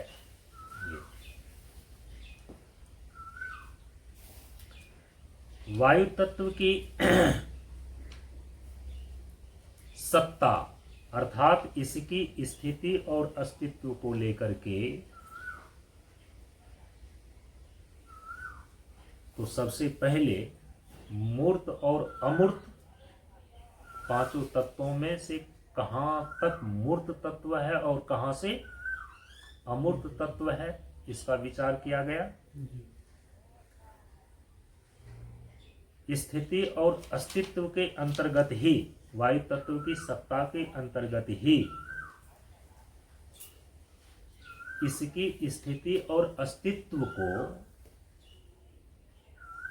न्याय और वैशेषिक दर्शन के सृष्टि सिद्धांत के अनुसार से किस रूप में है, सांख्य और योग दर्शन के सृष्टि सिद्धांत के अनुसार से किस रूप में है, और अंत में वेदांत दर्शन ज्ञान मार्ग सिद्धांत के अनुसार से इसकी स्थिति और अस्तित्व किस रूप में है, इस पर विचार हुआ। वायु तत्व की सत्ता अर्थात इसकी स्थिति और अस्तित्व को लेकर ही जो एक अब अलग विचार में विषय बनता है कि वायु तत्व का त्रिविध रूप निश्चित होता है। यदि इतनी बातों को आपने समझ लिया है तो वायु तत्व का त्रिविध रूप का मतलब होता है स्थूल रूप, सूक्ष्म रूप और कारण रूप। अब न्याय वैशेषिक दर्शन में ये त्रिविध रूप उनके अलग होंगे और उनमें त्रिविध रूप होता ही नहीं है, केवल दो ही रूप होता है। स्थूल रूप होगा और उसका मूल रूप होगा। मूल रूप में परमाणु रूप से है और वही परमाणु संगठित होकर के स्थूल रूप धारण कर लेता है। या मूर्त रूप होगा या अमूर्त रूप होगा, नित्य होगा अथवा अनित्य होगा। तो जो स्थूल रूप है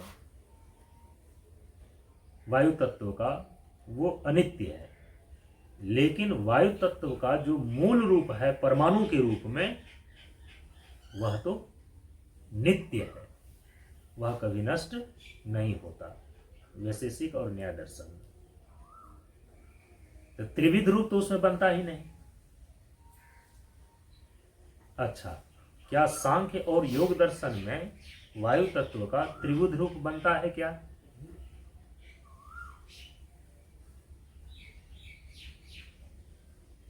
त्रिविध रूप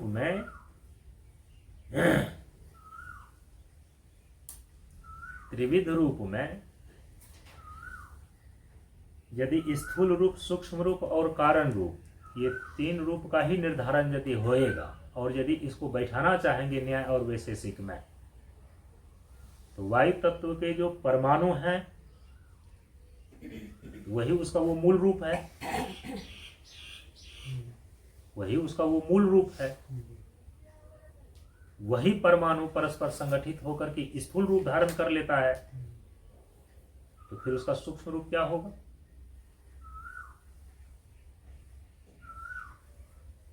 तो एक इसका मूल रूप हो गया, और फिर वही परस्पर संगठित होकर के स्थूल रूप धारण कर लिया, तो सूक्ष्म रूप को ही उसका मूल रूप मानना पड़ेगा। यदि कहेंगे कि कारण रूप क्या है, तो कारण रूप तो उसको कहा जाता है कि जिससे उत्पन्न होता है। तो वायु तत्व के परमाणु या अग्नि तत्व के परमाणु या जल तत्व के परमाणु या पृथ्वी के परमाणु, ये तो किसी से उत्पन्न ही नहीं होता मूल रूप से। तो जब मूल रूप से उत्पन्न नहीं होता तो कारण रूप क्या है? इनका मूल रूप ही कारण रूप मानना पड़ेगा। और यदि परस्पर इसके परमाणु संगठित होकर के तीन प्रकार की सृष्टि होती है, शरीर बनते हैं, इंद्रिय बनता है और विषय बनता है, तो यदि इसका त्रिविध रूप कहेंगे तो ये त्रिविध रूप नहीं बैठेगा इसमें, क्योंकि परस्पर परमाणु संगठित होकर जो स्थूल रूप धारण करता है, वो स्थूल रूप की ये तीन स्थूल रूप जब धारण करता है तब उससे तीन प्रकार की सृष्टि होती है। स्थूल रूप धारण करने पर ये तीन कैटेगरी है कि उससे शरीर भी बनेगा स्थूल, उससे इंद्रियां भी बनेगी और उससे विषय भी बनेंगे। लेकिन ये स्थूल रूप है, उससे सूक्ष्म ये रूप है, उससे फिर कारण ये रूप है। इस प्रकार की श्रेणी वैशेषिक न्याय दर्शन में ठीक ढंग से नहीं बैठ पाती है। तो केवल दो ही रूप होएगा कि परमाणु के रूप में ये मूल रूप में है और यही परस्पर संगठित होकर के स्थूल रूप धारण कर लेता है। और यदि सूक्ष्म रूप को बैठाना होगा तो फिर सूक्ष्म रूप का अर्थ ही होगा उसका मूल रूप परमाणु। अच्छा, सांख्य और योग दर्शन में यदि तत्वों के त्रिविध रूप को बैठाना चाहेंगे, त्रिविध रूप को यदि देखना चाहेंगे तो इसमें लगभग दिख जाएगा। पृथ्वी का स्थूल रूप, पृथ्वी का सूक्ष्म रूप और पृथ्वी का कारण रूप। क्यों ये तीनों रूप इसमें बैठेगा? कारण रूप क्यों बैठेगा? क्योंकि पांचों महाभूतों की उत्पत्ति होती है और विलय भी होता है। जहां उत्पत्ति और विलय हो गया तो उत्पत्ति के स्थान को और विलय के स्थान को ही कारण बोलते हैं, उत्पत्ति रूप को ही कार्य बोलते हैं। तो पांचों महाभूतों की उत्पत्ति किससे होती है? त्रिगुणात्मक प्रकृति से। तो पांचों महाभूतों का कारण रूप, पृथ्वी का भी कारण रूप, जल का भी कारण रूप, अग्नि का भी कारण रूप, वायु का भी कारण रूप और आकाश का भी कारण रूप, त्रिगुणात्मक प्रकृति सिद्ध होगी। तो कारण रूप तो सिद्ध हो गया। पांचों महाभूतों का सूक्ष्म रूप भी बनेगा सांख्य और योग दर्शन की सृष्टि के अनुसार से, सृष्टि सिद्धांत के अनुसार से। क्योंकि जब प्रकृति परिणमित होकर के पंच महाभूतों का रूप धारण करती है तो प्रथम विषम परिणाम तो महतत्व है, द्वितीय विषम परिणाम अहंकार तत्व है, तृतीय विषम परिणाम एकादश इंद्रियां है, चतुर्थ विषम परिणाम तो सूक्ष्म पंच महाभूत ही है, जिसको पंच तन्मात्रा बोलते हैं। सूक्ष्म रूप तो बन जाएगा। और पंचम विषम परिणाम है स्थूल पंच महाभूत, तो स्थूल रूप भी बन जाएगा। तो सांख्य और योग दर्शन में सृष्टि की प्रक्रिया के अनुसार से तत्वों के ये तीन रूप निश्चित हो जाते हैं, स्थूल रूप, सूक्ष्म रूप और कारण रूप। ये तीनों बैठ जाता है, त्रिविध रूप तो बन जाता है।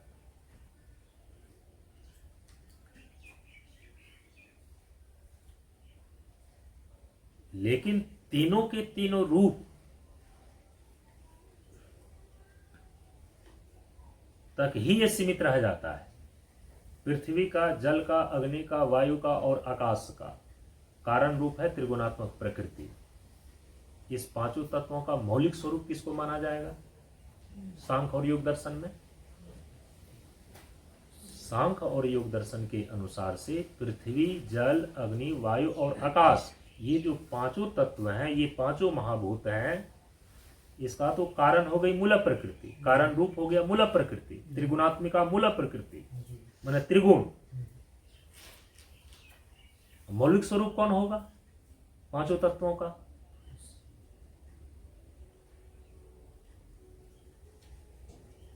अंत में जहां जाकर के ये अवशिष्ट होएगा वही तो मौलिक स्वरूप होगा ना।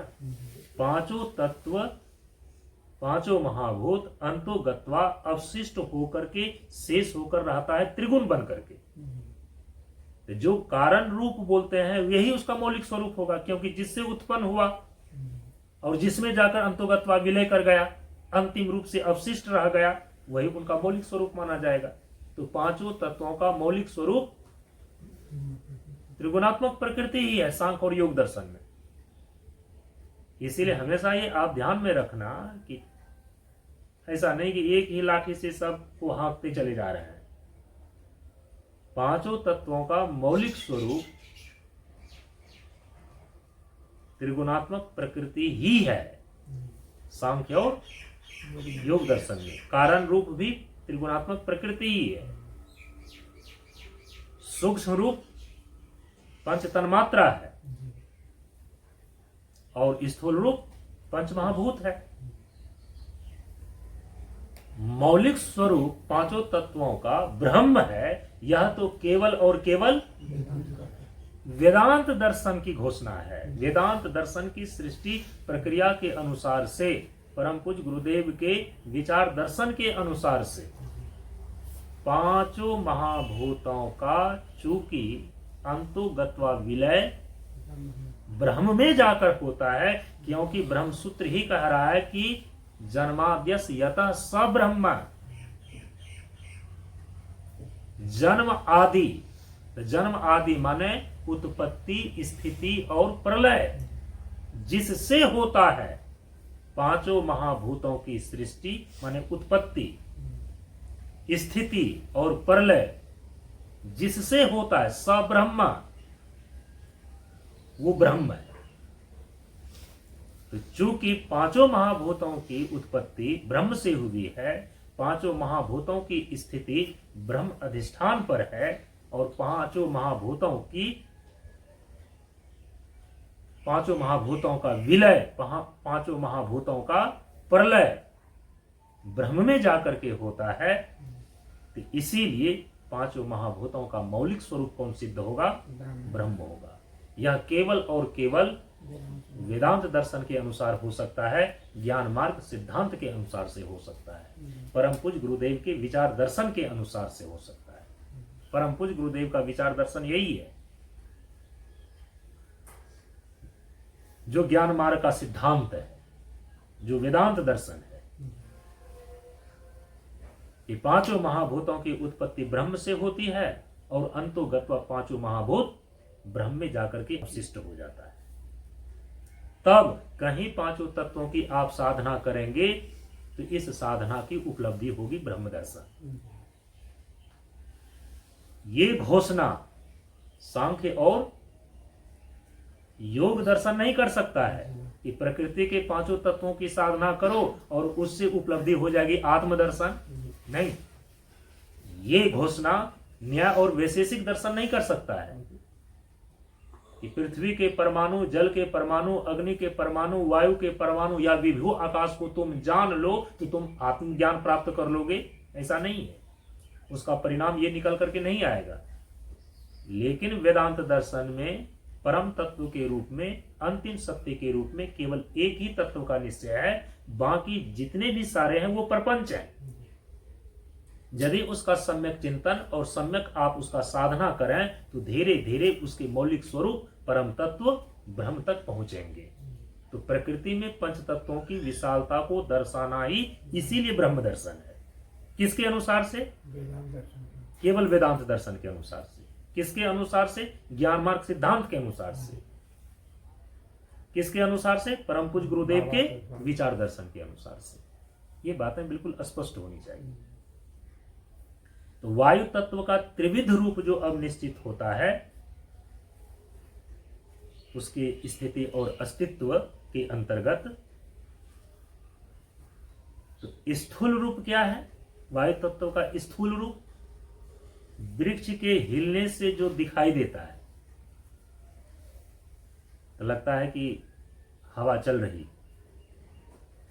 और शरीर से टकराने पर जो हवा का झोंका महसूस होता है वो वायु तत्व का स्थूल रूप है। ऐसा समझना चाहिए। वेदांत दर्शन आपको अब कह रहा है कि पहचानो इनके स्थूल रूप को, फिर इस स्तर की साधना होएगी, इसके बाद सूक्ष्म रूप को पहचानो, इस स्तर की साधना होगी, फिर कारण रूप को पहचानो, उस स्तर की साधना होएगी, फिर अंत में मौलिक स्वरूप को पहचानो, फिर अंतिम साधना होगी। इसीलिए तत्व साधना, योग साधना और वेदांत साधना, वायु तत्व से संबंधित साधना की ये त्रिवेणी बनती है। तो वायु तत्व के त्रिविध रूप में जो स्थूल रूप है, उसकी पहचान किस रूप में होती है? वृक्ष के हिलने से जो दिखाई देता है कि हवाएं चल रही है, और शरीर के टकराने से जो हवा का झोंका महसूस होता है, वही वायु तत्व का स्थूल रूप है। वायु तत्व का सूक्ष्म रूप क्या है? वायु तत्व का सूक्ष्म रूप है अपंचीकृत वायु। अपंचीकृत वायु, जिसको सांख्य और योग दर्शन कहता है स्पर्श तन्मात्रा, तो वायु तत्व का ये सूक्ष्म रूप है। वेदांत कहता है, वेदांत दर्शन कहता है अपंचीकृत वायु। और जब अपंचीकृत वायु बोलते हैं तो उसका अर्थ क्या होता है कि वायु की ऐसी अवस्था जिसमें शेष चारों तत्व मिले हुए न हो, केवल वायु ही तत्व हो।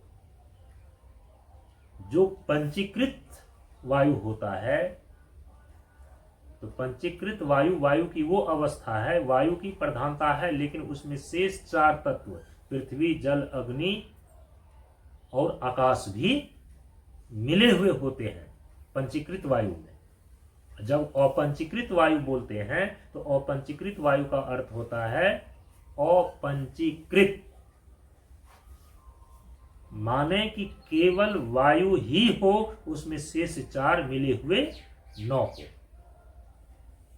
तो वायु तत्व का सूक्ष्म रूप है अपंचीकृत वायु। सांख्य और योग दर्शन की भाषा में क्या बोलेंगे?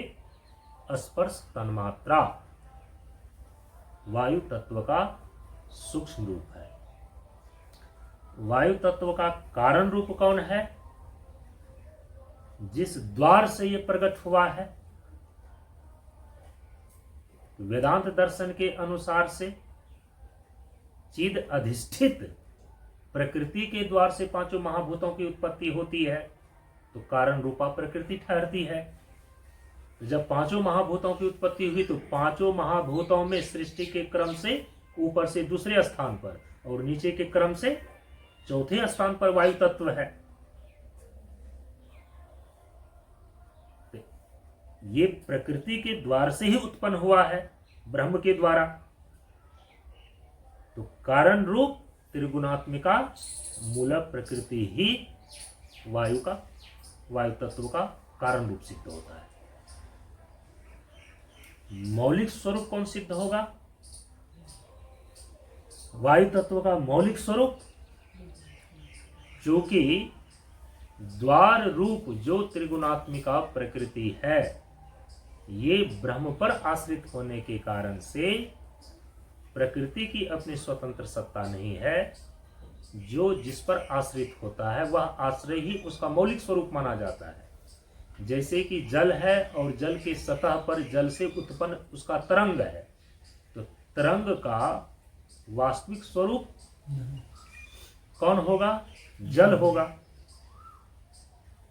जो जिस पर आश्रित है, जिस पर अध्यस्त है। तो अध्यस्त वस्तु का मौलिक स्वरूप उसका अधिष्ठान होता है। जल पर अध्यस्त है तरंग, फेन, बुलबुल इत्यादि। मिट्टी पर अध्यस्त है घड़ा, सकोड़ा इत्यादि। जो अध्यस्त वस्तु है उसका मौलिक स्वरूप उसका अधिष्ठान होता है। जल तरंग जल अधिष्ठान पर अध्यस्त है, तो अध्यस्त वस्तु जल तरंग का मौलिक स्वरूप अधिष्ठान रूप जल होगा। उसी प्रकार से पूरी प्रकृति प्रपंच अध्यस्त है ब्रह्मरूप अधिष्ठान पर। इसीलिए पूरी प्रकृति का मौलिक स्वरूप क्या होगा? अधिष्ठान स्वरूप ब्रह्म। अब प्रकृति के द्वार से ही पांचों महाभूतों की उत्पत्ति होती है, तो पांचों महाभूतों में से वायु तत्व जो ऊपर के क्रम से दूसरे स्थान पर और नीचे के क्रम से चौथे स्थान पर है, तो निश्चित रूप से इस वायु तत्व का भी मौलिक स्वरूप ब्रह्म ही सिद्ध होता है। अब वायु तत्व की जो त्रिविध सत्ता है, जिसको त्रिविध स्वरूप भी बोलते हैं, तो इसके वायु तत्व की सत्ता के अंतर्गत ही यह विचारणीय विषय है। वायु तत्व की स्थिति और अस्तित्व के अंतर्गत ही यह विचारणीय विषय बनता है कि वायु तत्व की त्रिविध सत्ता को जानना और समझना चाहिए। और त्रिविध सत्ता के अंदर वो तीन सत्ताएं, वो तीन स्वरूप कौन कौन है? आधि भौतिक स्वरूप, आधि दैविक स्वरूप और आध्यात्मिक स्वरूप। केवल ज्ञान मार्ग सिद्धांत के अनुसार से, वेदांत दर्शन के अनुसार से किसी भी वस्तु की या किसी भी व्यक्ति की ये त्रिविध सत्ताएं होती है। तीन प्रकार की उनकी सत्ताएं होती है: आधि भौतिक सत्ता, आधि दैविक सत्ता और आध्यात्मिक सत्ता। सत्ता माने होता है एग्जिस्टेंस, माने अस्तित्व। उसी को स्वरूप भी बोल देते हैं। आधि भौतिक सत्ता माने आधि भौतिक स्वरूप, आधि दैविक सत्ता माने आधि दैविक स्वरूप, आध्यात्मिक सत्ता माने आध्यात्मिक स्वरूप। तो वायु तत्व की जो त्रिविध सत्ता निश्चित होती है, उसमें आधी भौतिक जो सत्ता है वो जड़ रूप है, आधी दैविक जो सत्ता है वो चेतन रूप है, और उसकी जो आध्यात्मिक सत्ता है वो इस शरीर के भीतर अनुभूति रूप है। तो किस किस रूप में है, इसको अगली कक्षा में हम विचार के अंदर लाएंगे। कक्षा को अब यहीं पर विराम देते हैं। वायु तत्व की त्रिविध सत्ता पर विचार अगली कक्षा में होगी। ओम पूर्णमदः पूर्णमिदं पूर्णात् पूर्णमुदच्यते पूर्णस्य पूर्णमादाय पूर्णमेवावशिष्यते। ओम शांति शांति शांति। हरि ओम। श्री गुरुभ्यो नमः। हरि ओम।